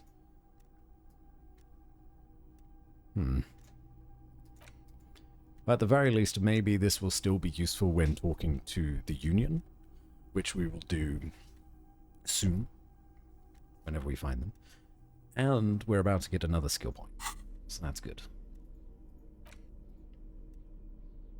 The front of this quarterly journal features a large satirical portrait of the late King Friesel. From the sides of his head, a pair of white antlers spread to the corners of the cover. Why antlers? Because white antlers are one of the symbols of communism. Oh. They represent a society in accord with the natural world and, at the same time, above it. A shameful way to treat a former king. Even one as underwhelming as Friesel. Why Friesel? Because Friesel was incompetent, foolish, and cruel. In short, the embodiment of everything the communards wished to overthrow. It's satire, you see. Ideology thought entities are only useful for achievements and extra dialogues. So yeah, my thinking is correct then, right? In that, because I'm about to talk to the Union, who are all very communist, learning about communism will help me in that regard, right? Right? Maybe? Flip through the pages, see what catches To your disappointment, there aren't any full-color pictures to direct your attention. Just column after column of closely set text, interrupted occasionally by little doodles in black and white. After rifling the pages with your thumb several times, you return to the table of contents. The magazine is divided into several sections: international development, Kunst und Kultur, and local concerns. Just inside the cover, there's also an editor's note. I have to pee. So I'm going to need to come back to this. Wait, this is wrong. That's the right one. And I'm going to stick on the soundtrack again. But I'll be back. Alright?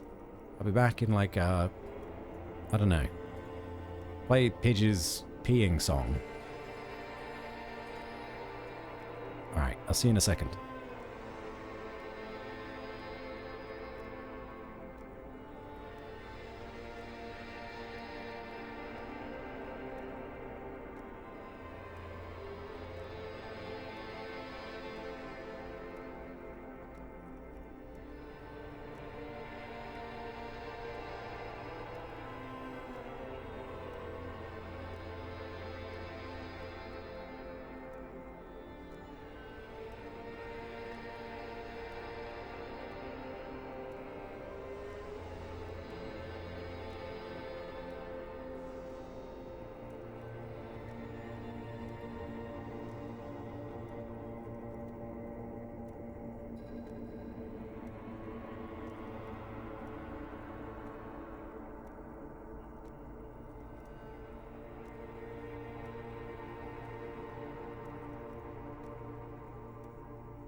Right.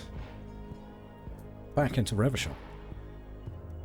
Gosh, I needed that. Thanks for holding on with me, everyone. Getting a bit chilly as well. I put on a little jacket, little jumper, hoodie. So glad I got to punch a racist in the neck. Right in the throat. Twice. And then roundhouse kicked him. It's the coolest thing I've ever done. Magazine is divided into several sections. I gotta put the magazine away. We'll come back to it. We'll read it later. We're like running out of time in the day.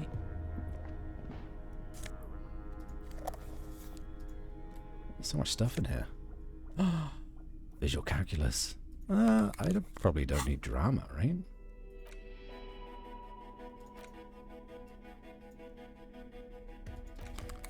Very cool. Very cool.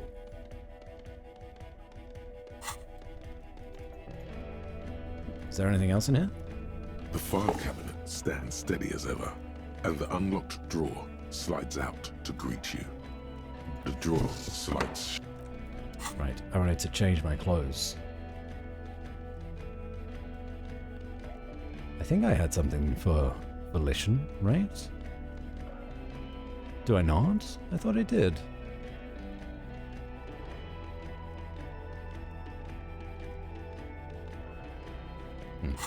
Right, I'll check everything else in the room then. Giant aspirin on the pillow and a pattern of coffee rings on the armrest.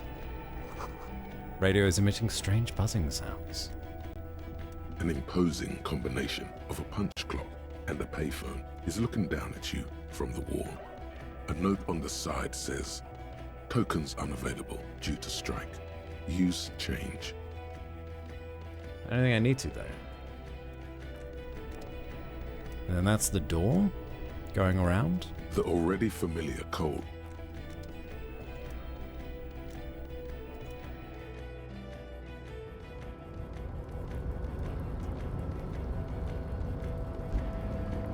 My jacket. The tarpaulin cloak is still hanging on the railing. The white rectangle of the Revachol Citizens Militia is clearly visible on its back. As your fingers touch the tarpaulin, it almost feels like the cloak wants to deliver a message of comfort through your fingertips. I will shield you from the elements and give my life for yours. That's what the cloak is relaying. Well, how could I possibly deny a cloak that wants to protect me, like so?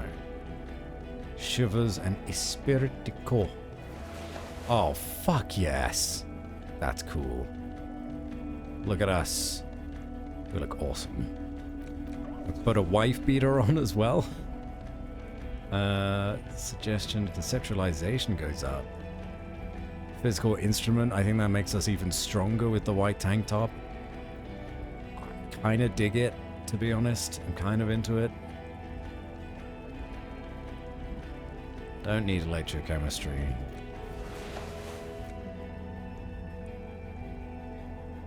Alright.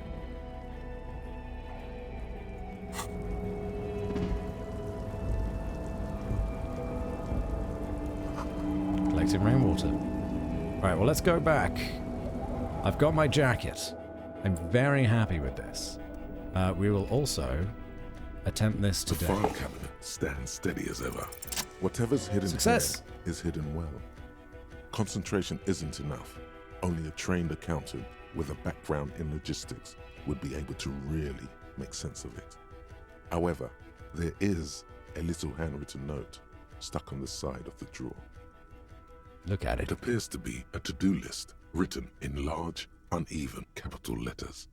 Remember, Leo, Everart's shoes, special whirling borscht, water Everart's plants, sweep office floor, more banners. Yeah, all of that music I thought was actually in the game. No, they put the YouTube playlist on. Well, that's gone now. All items on the list have been crossed out, and the note itself is crumpled. Look, Kim, a to-do list with a list of errands for everyone. Everard Clare, probably. The head of the Debarders Union. One of his aides must have left it. Nothing incriminating here. What is so special about this borscht? Code for drugs? Booze? Blood? Take another look. Remember, Leo, Everard's shoes. Special whirling borscht. Water Everard's plants. Sweep office floor. More banners. All items on the list have the drawer slides. How interesting. Okay, well, we could use the phone, I suppose, but...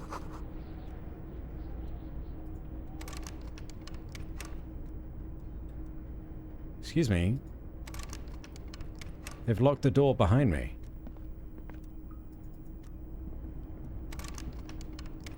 That's not nice. Why would they do that? Now I'm stuck on this side. The already familiar cold touch of plastic welcomes you as the machine swallows your coin and seems to be waiting for your next move.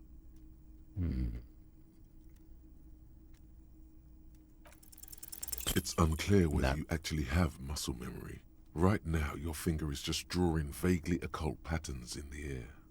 Useful patterns? Undoubtedly, no. Try Sure, again later. why not? Muscle memory is a tricky thing. Nothing tricky about that. You just do, fail, repeat, until it works. All it takes is motivation and practice. Kim, Yes? can you, like, teleport me out of here? Maybe not.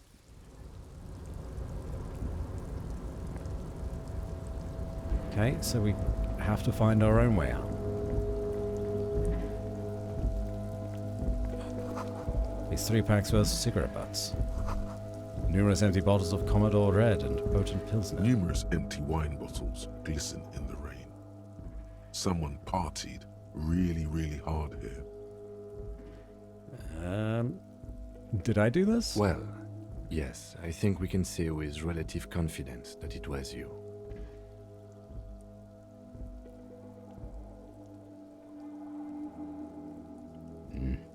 Must have been miserable. Yes. This scene isn't exactly ripping with joy. Let's just move on. Well, I mean, let's clean up after ourselves. At the very least.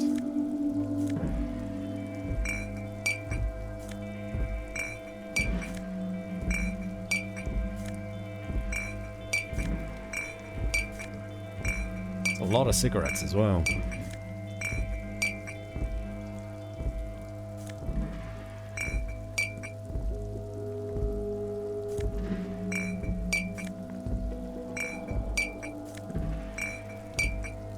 Alright. So what is this? This is the night watchman's booth. The name on the door reads, René Arnaud. Listen, it's okay to take a few minutes to yourself. Sit down and have a breather. Wait, you can click the bottles? Yeah, for some reason some of them highlight, but then others don't. But maybe the ones that don't highlight are interactable because I have Hobocop currently enabled. So this is where René works. Gonna look around. If you must. But please hurry. We are pretty easy to spot up here. Nothing incriminating catches your eye. The cabinets are clean and their sparse contents meticulously organized. There's a framed photograph on the table. It's a black and white photo of a young couple out in a street fair. The man, René, is dressed in a Royal Carabinier uniform. The girl is young and very pretty. She is smiling playfully at the camera. René looks like he's about to smile. This photo must be tied to some good memories. Why did you take that picture of René?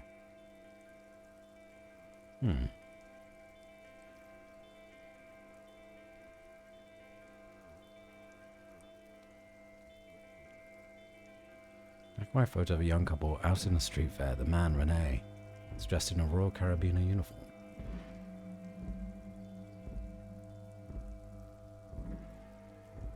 Gonna ask him about it. You're really interested in that old soldier. Not sure I understand your fascination, but sure. as long as it doesn't take up a whole lot of time. Let's have a The seat and chair rest. is not as austere as the rest of the booth. A thin grey pillow is attached to the seat, secured to the stiles by black ribbons.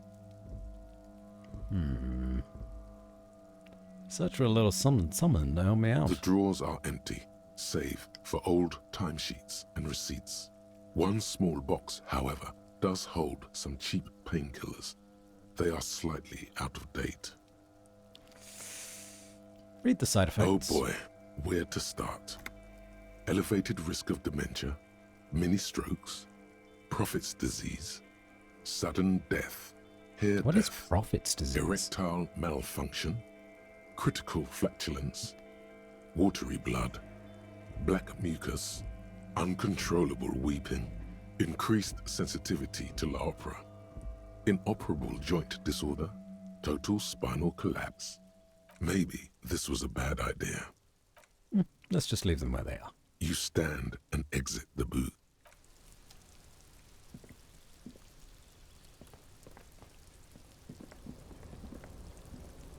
I don't know how to get out of here, Kim. You have any ideas? Those stairs seem to be broken. What's this? Great machines in quiescence? Quiescence? Quiescent? Like acquiescence? What is this? Composite eye of halogen lights watches you emanating a low buzz. White pine trees are printed onto the screen covering. Looks like a forest under snow.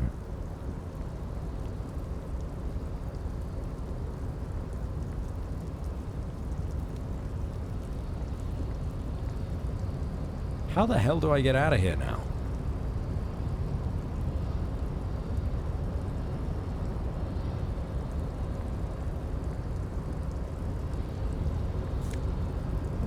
Money. See faded industrial lettering on the platform. Kvalsund. Alright.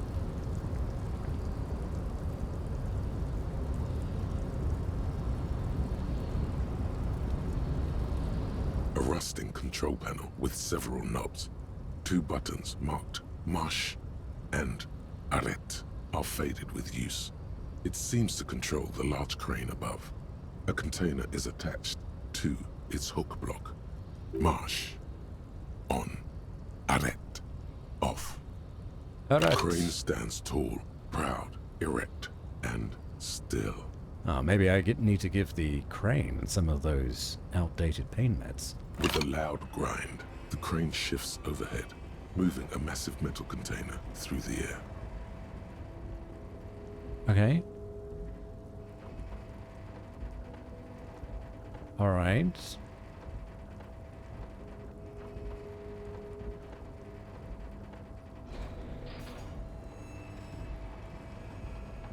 What? This does not look safe. And, with a surprisingly quiet thunk, the crane places the container down. The harbor sleeps as the strike rages in the distance. The crane can rest again, now that its purpose has been fulfilled. What do you mean? Moving this container, of course. For this purpose it was built. For this purpose it has acted. And now it will rest. I can't see how that was worth the wreckers, except for seeing the crane in action, which I admit was satisfying. Alright. I think we missed something over here, but then I will go investigate the bonks. No? Was there nothing? Looks like there's nothing.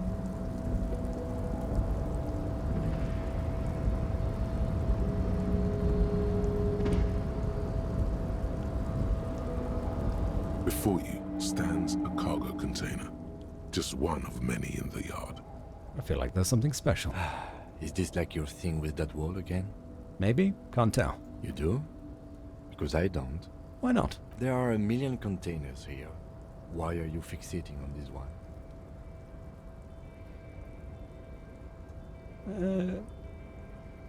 I don't know, Kim. It just feels special. It's a cargo container, detective.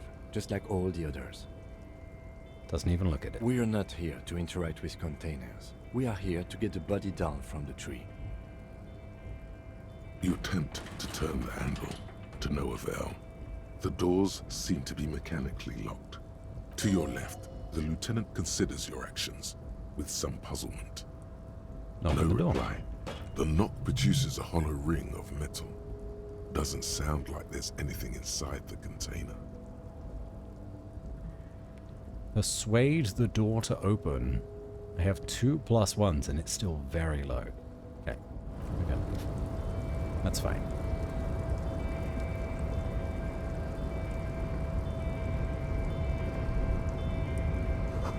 Shipyard head is oddly quiet. The great machines are sleeping. Good on them. Cargo belts used for heavy lifting. 1 sets per million. Some real. Speaker tower is silent. No work to organize. The art below. That looks very important. Mask of oil and rust comes from the chasm in front of you. Smells like blood.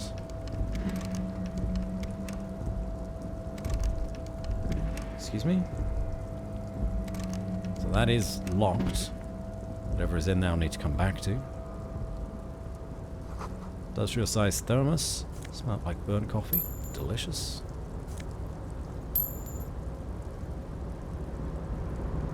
Is that the guy from before? Banner sags under the weight of rain and snow. White waves on red. Container, container, container. It's very dark out now. Container, container, I'll turn you nice and red. Container, container, put the logos on. The accent is so thick, it's impossible not to notice he's Ubi, from the vanishing peninsula of Ubisunt on Muindi. Container, container, used to be Wild Pines. Container, container, now belongs to Everard. This tiny man is so engaged in his work he doesn't notice you. I won't interrupt. Or will I? Maybe I will. The accent. Container, Everard, Everard, Everard, he looks after everyone. Huh? Well, hey there. How can I help you, mister? The look in his deep blue eyes is as sincere as you've ever seen. Kind of makes you feel like an arsehole for no apparent reason. I see you are not a union man, mister. Did you get lost? You're not one of them scabs, are you? Shadow passes over his kind face. What is it with you people and scabs? I mean, I don't personally mind. Folks is just folks, you know, and folks gotta eat. Doesn't seem to be waiting for you to ask. Just some of the other guys don't look too kindly on the scabbing kind, if you know what I mean, mister. What's in the container over there? Oh, that one. That should be empty as far as I know. Lots of containers here have nothing in them. They're just waiting to be loaded up. Told you. Alright, okay. You the Leo who wrote the note? Oh, yes, yes. I leave all kinds of notes for myself. That old head of mine ain't so good at keeping things in no more. I almost forgot about the borscht. What's that about the borscht? Oh, yes. I've been taking special whirling borscht to the men every day since the strike started. Sorry, whirling borscht. It's very, very good. Makes a man feel so warm and happy. I feel like I could take on Mr. Renadan's boar dogs every time the lunch is done.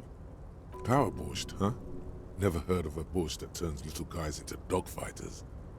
Alcohol, however. What do you mean by taking the soup to the men? Is it for striking? Yes, yes. I'm taking it to them. The borscht keeps them happy and in fighting spirits. Makes you all warm inside. They brew it in the whirling in rags. Who? Oh, the whirling's cook. He makes it. Them is always talking with Mr. Manana in that weird language and laughing together. He doesn't speak what we speak. He's from Grad. Oh. I'll look into it. Thank you. Oh, sure, mister. Sure. You do that. Yes, sir. You worker? Yes, yes. Everybody needs a job, and this is mine. I'm Leonard, by the way. Leonard Bellick. but everyone calls me Leo. Little man raises his hand in a welcoming gesture. I'm like Mr. Everett's right-hand man when Mr. Edgar is out of town, and Mr. Edgar's right-hand man when Mr. Everett is away.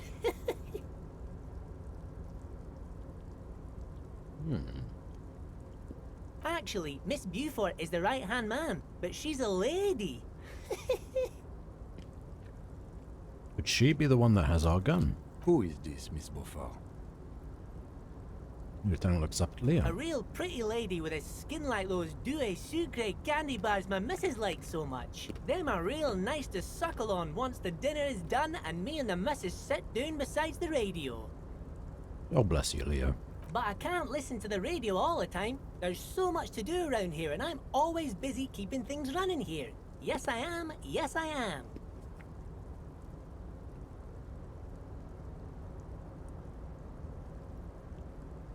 I think you're doing a great job, Leo. Yes, this place really seems to run like clockwork. Keep it up, Leo. Well, thanks a lot. Coming from you, it means a lot, really. You didn't think it was possible, but the smile becomes even wider. Sometimes I feel some of the guys don't really get how much I bust my ass for them here. But you guys are alright.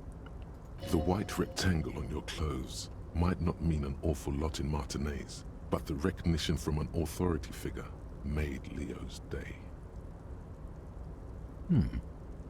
Where is everyone? Harbor's empty. Oh, most of the guys are down at the gates, keeping the scabs from coming in.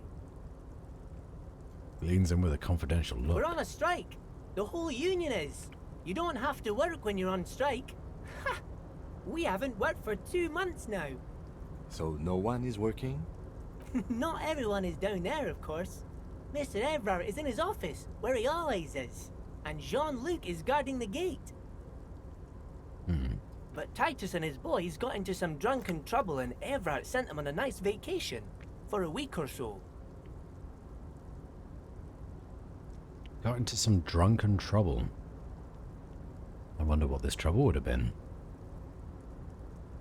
What? Yeah, here it is. What kind of trouble did this Titus and his friends get into? Oh, I'm not really supposed to talk about that. That's union business. I think they hung the dude. Him and his boys stirred up something in town. Probably drank too much and got into a fight or something. I heard Mr. Everett telling them to take some time off. Don't go all bad cop on this simple, friendly fellow. What did they actually do? I guess the boys got a bit too rowdy and had to let out some steam. I don't really know the details. That's just how boys are, you know. I haven't been in a fight since I was in middle school. Oh, Leo. You sweet, sweet old man. Easy, Leo. Let's keep this on the hearties. Looks to you for assistance. Too rowdy? Leo, what kind of a fight did they get into? Did they kill a mercenary?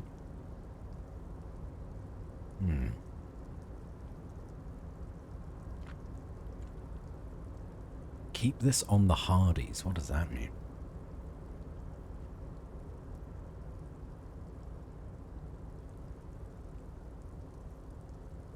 Well, we're not going to play bad cop, right? And we don't really want to scare him off. I feel like he's easy to scare.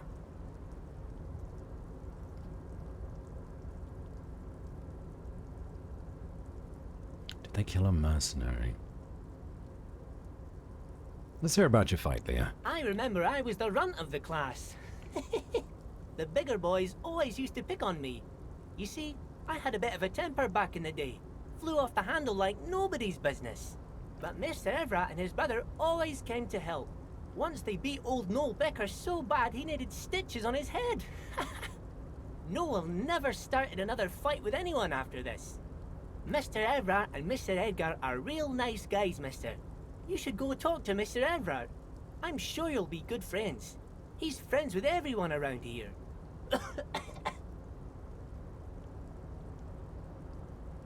Look for the leader. Oh, you want Mr. Everett then? He's an awfully nice fellow, he is. Him and his brother are both nice fellows. They've lived their entire lives in this here neighborhood. Then continues Guys like Mr. Everett and Mr. Edgar, his brother, are real good guys. Made Martinez what it is today. Mr. Everett and Mr. Edgar and I went to the same school we did when we were boys. Easy now, Leo. Just want to know where I can find him. Oh, Mr. Everard is usually in his office, of course. But he already left for the day. He always leaves around 10 p.m. Oh, he's gone. Maybe that's actually useful. I can go into his office with that in there. What are you doing with the containers? Oh, I'm just making some covers for them containers here. Yes, I am. Yes, I am. So it's easier for the crane operators to spot them. What's going on here? The containers in the yard are green in Wild Pine's livery, and the mountains rising behind Leo is all red in Union colors. Flying visit, how's it going? Hello, Millenoir. It's going okay. I punched a racist in the throat twice, and then I did a 360 flying kick to knock him out. And it was the greatest day of my life. But now it's very late. It's nearly midnight, and I found my way into this kind of docking yard area. I'm talking to Leo, who's a great character, love him, solid guy, but I don't have a way out of here. It's like some red infection was spreading outwards from the container yard's core. There appear to be cisterns underneath the Union container covers.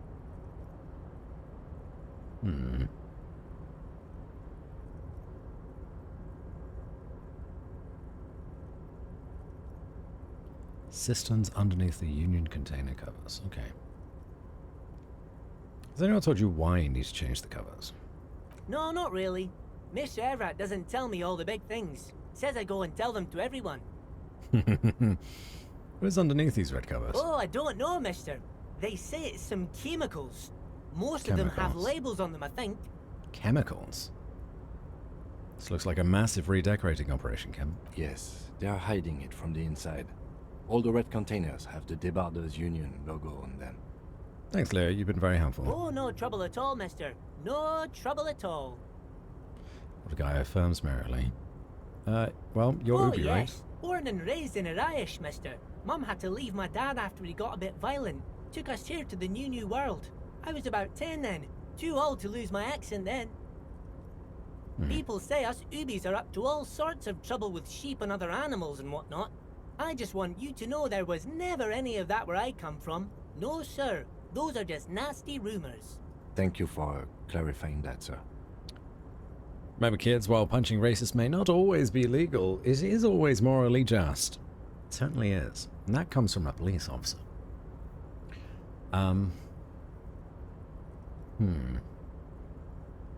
Yeah, no, I don't remember what his name was. Was it like Jean-Luc or something like that?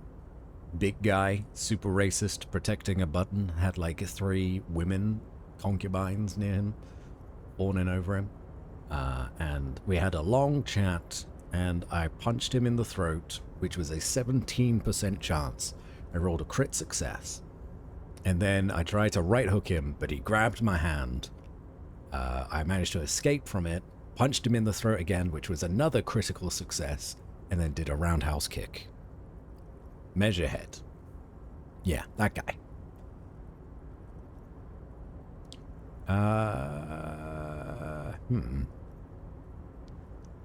Where's everyone? We're on a... So no one?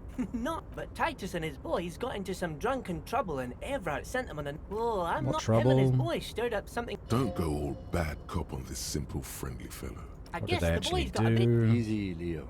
Let's Too keep this rowdy? on Too late. Leo's mouth is still moving, and the words are spewing forth. Words, words, and look, even more words. This guy could go on till the end of days. Now he's talking about some drunk sawmill owner who... No, he already switched to a prized fishing rod he apparently owned at some point. You know what? Just cut in there with your questions. Bye-bye now. Okay, well maybe I can take advantage. This looks like it's maybe an office. Stair made of pallets leading up. Something forgotten on the coffee table. A large table with 2 huge vacuum-insulated thermal coffee dispensers. Someone has forgotten a small plastic card next to the stacks of cups. You snatch out the red plastic card. It features a black contour of a crane lifting a container. The name, Etienne Hogarth is written in the middle. Below it, in smaller text, member of the board. It comes with a magnetic strip meant to open electronic doors. Oh, nice.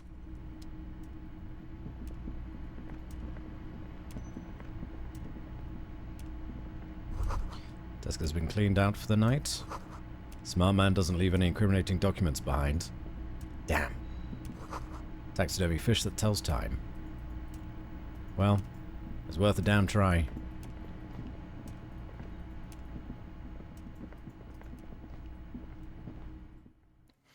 Okay, so maybe that electronic strip thing that we picked up can be used on a number of locks.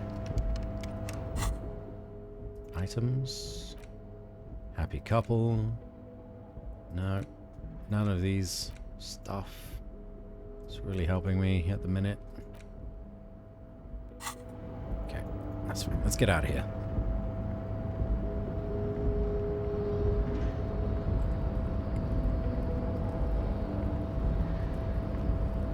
Maybe here? You're back before the cargo container. Its drawer has not lessened since you were last here. If anything, you attempt to your left. The lieutenant considers your actions. No. Not that way. Down?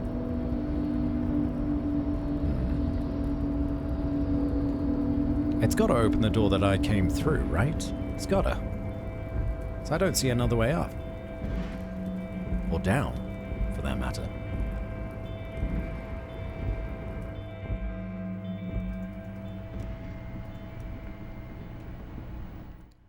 There we are. Okay. There's really not going to be anyone for me to talk to now.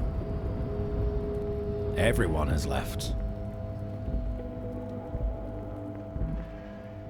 So I go back to the whirling in rags. They're all done. Are the kids still out? Ah, kids. Get out of here. Go to bed.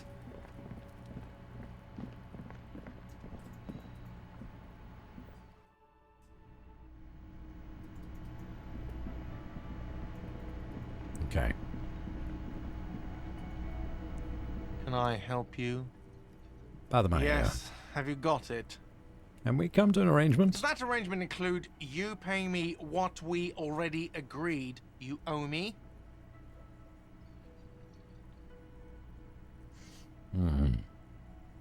Kim is about to say something. I understand your predicament as the manager. However, he adjusts his glasses. I feel I must remind you that we are here to conduct an important investigation that also affects your business. Forgive me for saying this, but your colleague seems more committed to drinking, and... He stops mid-sentence. I mean no offense. It's really nothing personal. I just have to protect the interests of this establishment. I still have my key, you know. Good luck trying to use it. Taps his foot against a metal box installed in the back of the counter. All the locks have an electronic component. They have to be unlocked down here with a master key before your guest key will open the lock. This conversation isn't going anywhere, is it? Not until you bring me the money. Okay. I might have something in my motor carriage we can use when you're done here. I really didn't want to resort to this. The man is thinking. Oh, Lieutenant, we're done here. Dang. Yeah, that guy really does not like me.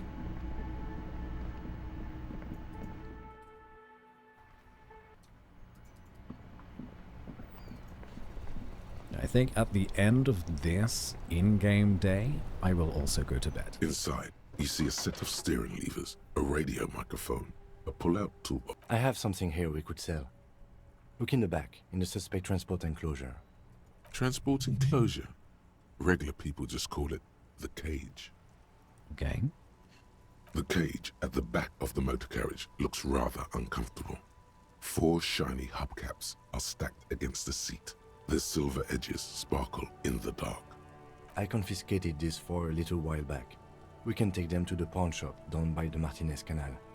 What are they? They are spinner hubcaps, frivolous things you put on your wheels. When the wheels come to a stop, the caps keep on spinning. There's no real use for them, it's just for vanity. A vanity he wouldn't mind. What do you mean you confiscated them? A couple of weeks ago, I stopped a young man for going slower than the speed of traffic. Turns out he was some coalition official's son and high. So you took his spinners? Mm-hmm. I took them and arrested him for driving under the influence. Isn't that corruption? I don't know. Is it? I was going to take them into evidence, but they weren't necessary for conviction. He never asked for them back. Sneaky, Kim. Very sneaky. Do you want to put these spinners on your machine? No, that would be silly. I don't know why I kept them. It doesn't matter. I couldn't put them on this MC anyway. A cop with spinners. That would be outrageous. Yes, outrageously cool. He flashes a smile, barely visible in the dark. I knew he'd like that. I'm sorry you have to sell them because of me. As I said, they're useless anyway. I should have remembered I have these earlier. But thank you. Oh. Said something about a pawn shop. Yes, the Bird's Nest. We've been there, actually. Near the canal. We've been That's where there. we started. If I'm not mistaken, it should be open late. Items that can be pawned at Bird's Nest Roy's appear in your inventory under the Items tab. You can pawn these items when talking to Roy. I mean, I do need them. The lieutenant nods as you take the spinners. Okay, thank you. I'd love to not sell Kim's radical spinners, but I have no way to actually finish the day otherwise. I'll just pass out in the cold. Officer, the flashlight, please. Sorry, I forgot.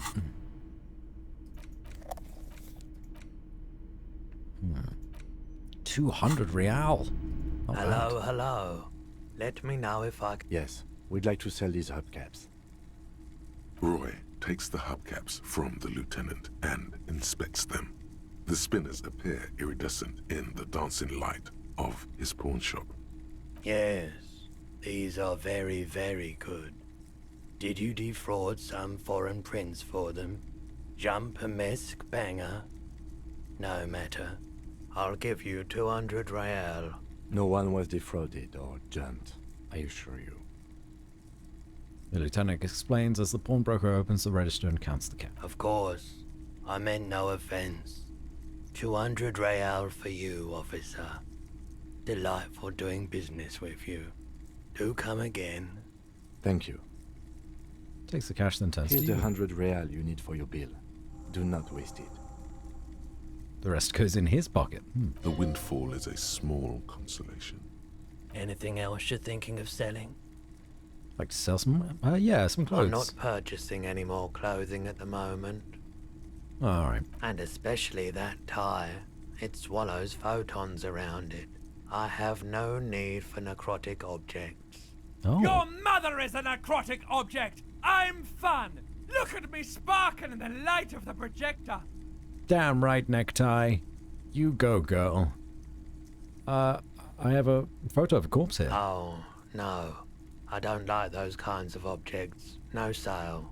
Do you know what the tattoos mean? Photic paths, counter-radiance networks, anti-magnetism. It's darkness. That's all I know. Sell me something lighter. Anything else you're thinking of selling? It's a great question, really. I still don't know if I need any of this stuff. Well, I guess I do, because the photo of a happy couple I can go and take to Rene. And I'm pretty sure I used the Kind Green 8 pen once. The lieutenant's handkerchief was used when I was throwing up, I think. So maybe there's stuff I can keep. Maybe it does have a purpose. Another time. I have no idea.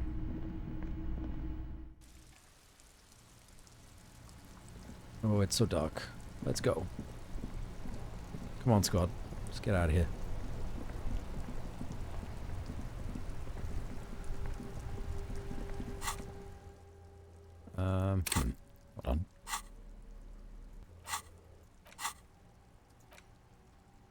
unlock this and then do another one of those.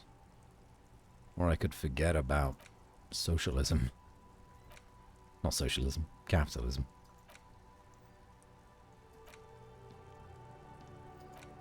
White morning.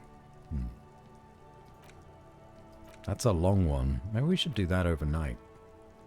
Do white morning. Just feel sad, probably.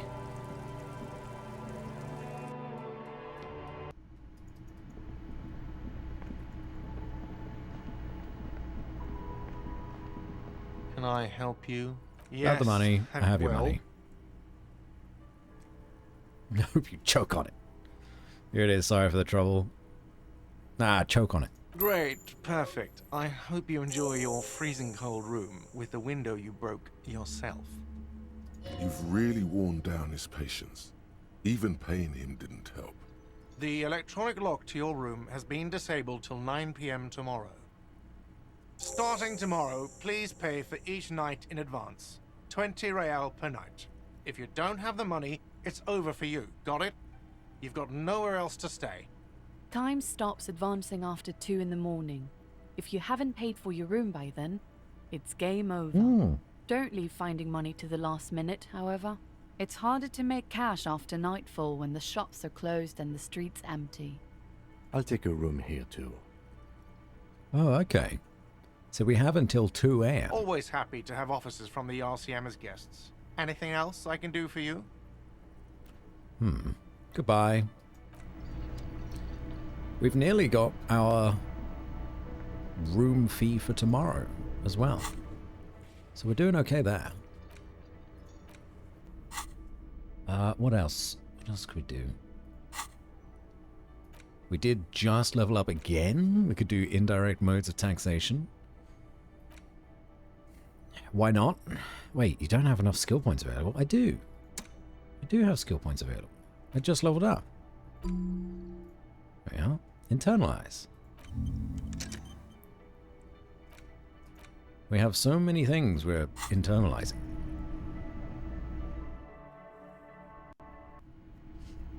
But I don't think there's any point in me sticking around, right? Nothing on the front page rings a bell. Strange. Oh, must be that newspaper. The door is closed. Still no answer. Still, the lieutenant gives you a quick glance. You should punch a fucking hole in it. Oh, no. Suppress the The edge. murmur in your ears recedes slowly.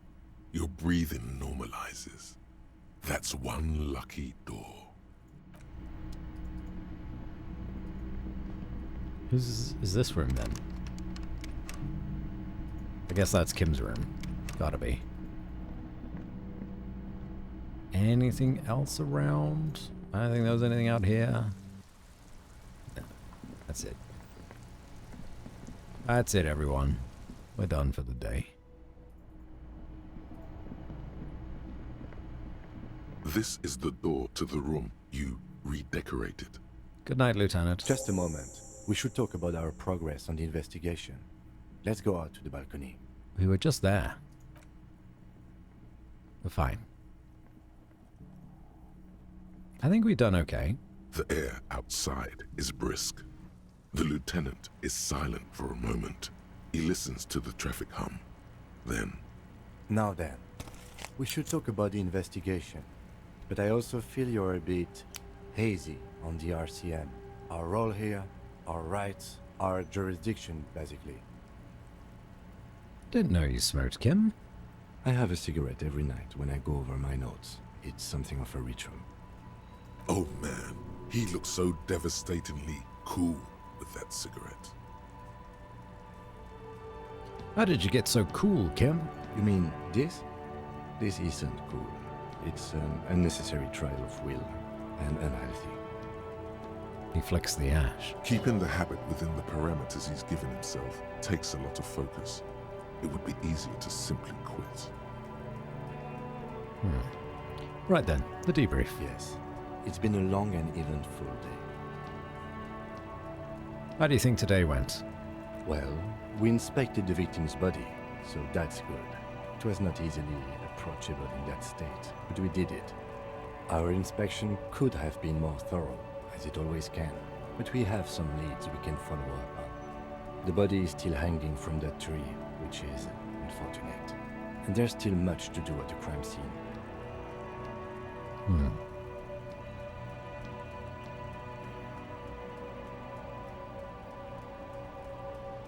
Say nothing. As for the interviews, we didn't get to meet Everclair, but we did get into the harbor. It'll be easier to reach him tomorrow. We tried to interview the Wildbands rep, but she asked us to do something for her first. Fine, so be it. I have a feeling Joyce knows how dangerous the situation really is. We have to get her to talk to us. Above all, though, today was exhausting. What's with all the running? You run a lot. Is that a standard Precinct 41 practice? I have a really good theory about why you're running so fast, son. Just you wait until we get up tomorrow. It's part of the Jamrock Shuffle. What a reference. It's impressive, especially for a man your age, and in those hills. He nods thoughtfully, tapping his finger on his cigarette. Nice shoes, by the way. I like the green. Goes with the orange. Looks at you, your snakeskin shoes, and smiles. So what are our powers exactly, the RCM? They're quite limited, actually. The power officers of the Revachol Citizens Militia exercise most frequently is imposing fines of up to 1,000 real for offenses, in accordance with an interdepartmental schedule. 1,000? Wouldn't that be an easy power to abuse? Yes, although indirectly, as citizens can always request records from their local station. Officers of the RCM have been known to take bribes of less than the prescribed fine amount. It undermines trust in the RCM. Why no more? The RCM's primary role is to ensure safety. We are not really supposed to play any part in the economic structure of Revachol. Okay, what else? We can arrest people, of course, but rather than bringing someone in directly, it's preferable to serve a station cold sleep. It prevents confusion and overcrowding. How can you be sure the arrestee will show up? You can't. Those who don't show up become fugitives, though, and have fewer legal rights when they are eventually caught. It's about power projection. Thus far, they seem to mostly show up. And if someone resists? As you may have gathered from the fact that we are expected to carry a record of our kills, like the one in your watermarks, we are permitted to use whatever force is necessary, and strongly admonished not to abuse that power.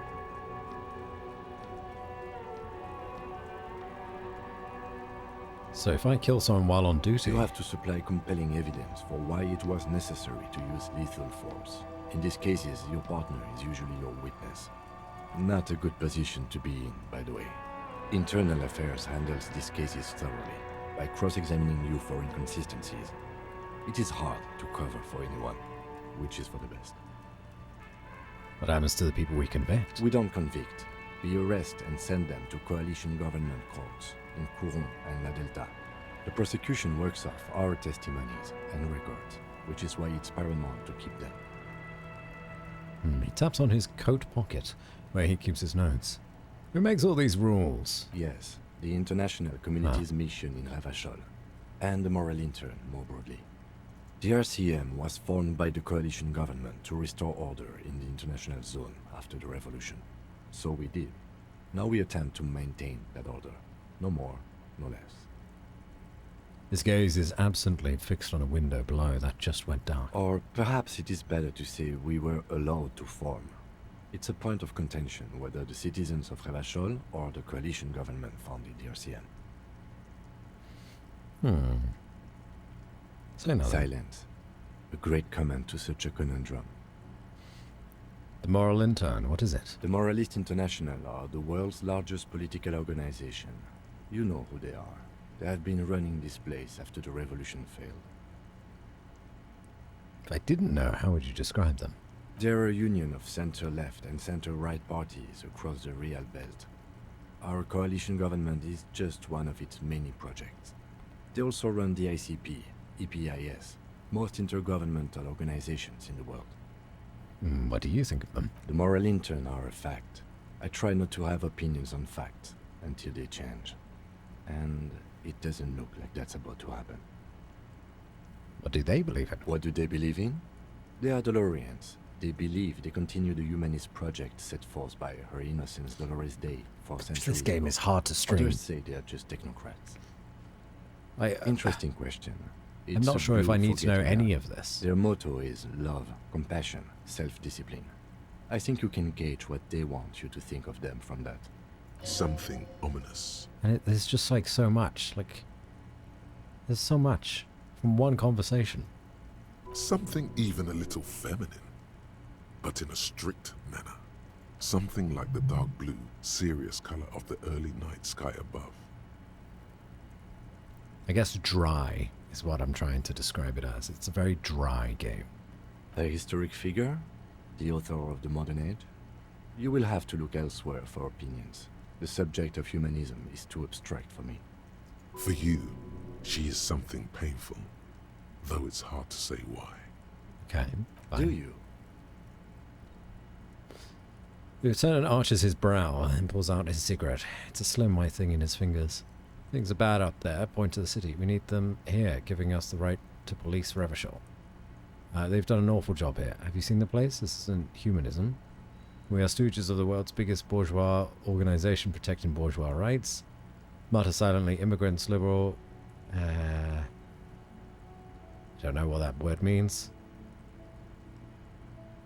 But I don't like that. On second thought, I don't have an opinion. Forget about it.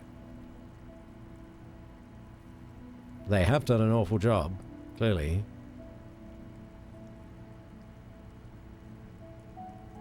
They've done a bad job. We are in what is called the twilight of international law. The laws we claim to enforce come from the MI. Without them, we are simply vigilantes. Actually, vigilantes is okay with me. Then you will adore Martinez. For many of these people, the Union especially, vigilantes is precisely what we are. Personally, I don't enjoy it much. The lights of the orphan district are reflected in his glasses. The red and golden orbs of the motorway sliding like pearls on a string from east to west as Revachol commutes back to the suburbs. Tomorrow is Tuesday. Monday is over. Say nothing. Just look into the night. The dying lights of the city shimmer below. Slowly, like luminous clouds, they pass on his lenses. The lieutenant looks at his slim cigarette, contemplating the next drag. This soldier is the highlight of the day for me, he thinks. This little stick right here. They really don't like us here. And the mouth on that kid, Kuno. It's different in land, in Jamrock and the GRIH. Why are they like this? It's our fault for leaving this place to the dogs, to the Union, to the company, not daring to come here more often. This place has fallen between the cracks, the jurisdictions of our two precincts. And in Jamrock and the GRIH? We run this city. West of the river is RCM land. He looks at the dark silhouette of the equestrian monument cutting into the night sky. It's incredibly hard. Human beings are...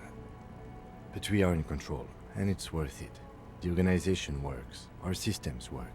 If they didn't, the city would disintegrate.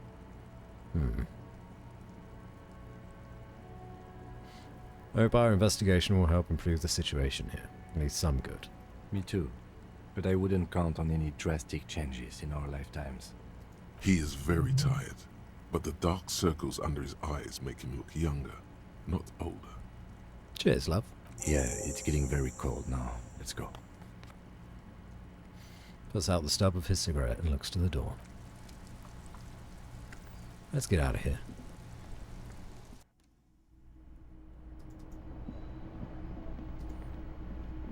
Right. See you in the morning, Kim.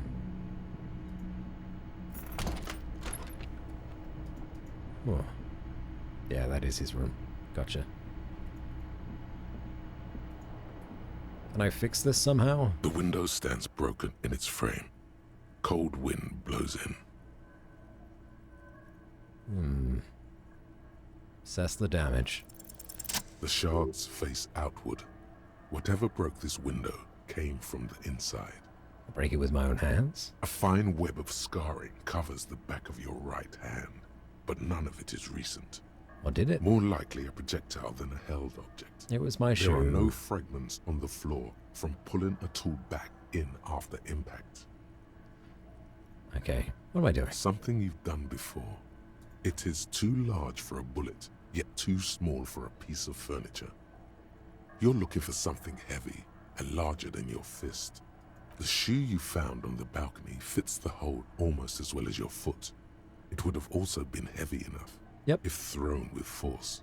Congratulations, you smashed the window with your own shoe. What a stupid thing to do. Pretty much. But hey, at least you found your shoe. Not that it will keep you warm at night. There's no way that I can fix this. The window stands broken in its frame. Cold wind blows in. The morning light hurts your eyes. It's hazy, but you see the ocean and some war-torn buildings. Sorry, morning light. It is 1:45 in the morning. There's no light. Not here. Not now. The fan stands still. A terrible mistake. Turn the lights off immediately. You can practically feel the photons burning a hole in your brain. It's just a little hangover-induced photosensitivity. Don't overreact.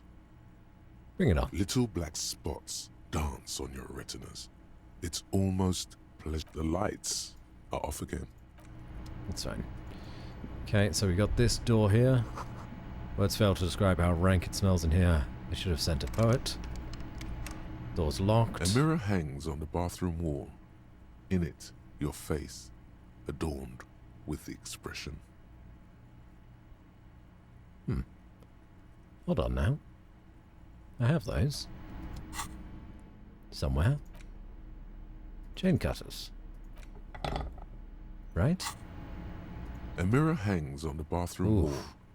In it, your face, adorned with the expression.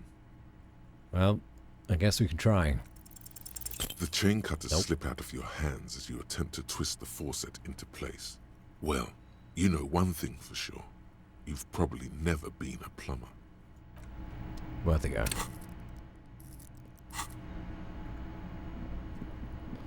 Alright, let's go to bed. The bed is cold and not particularly inviting, but it's yours. The sheets look awful. The option to go to sleep becomes available every night after 9 p.m.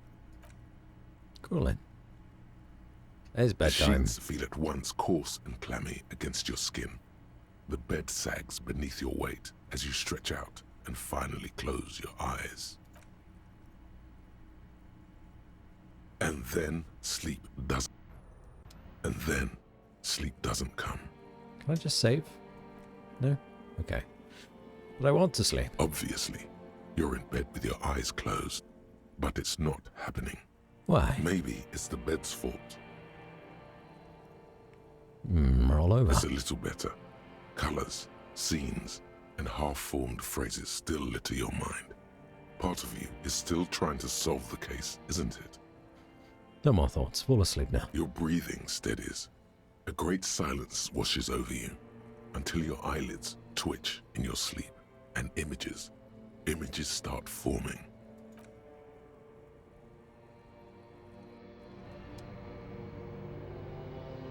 Oh. Dream sequence. Hello. Well, we will continue this dream sequence next time. Quick save. Thank you very much. Who knows what's about to happen here? Probably something psychedelic. Thanks, everybody. Let me see if there's anyone I can quickly send you all to.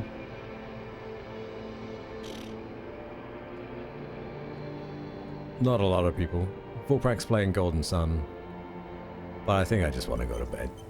Yeah, don't have the energy to do the old, saying hi stuff.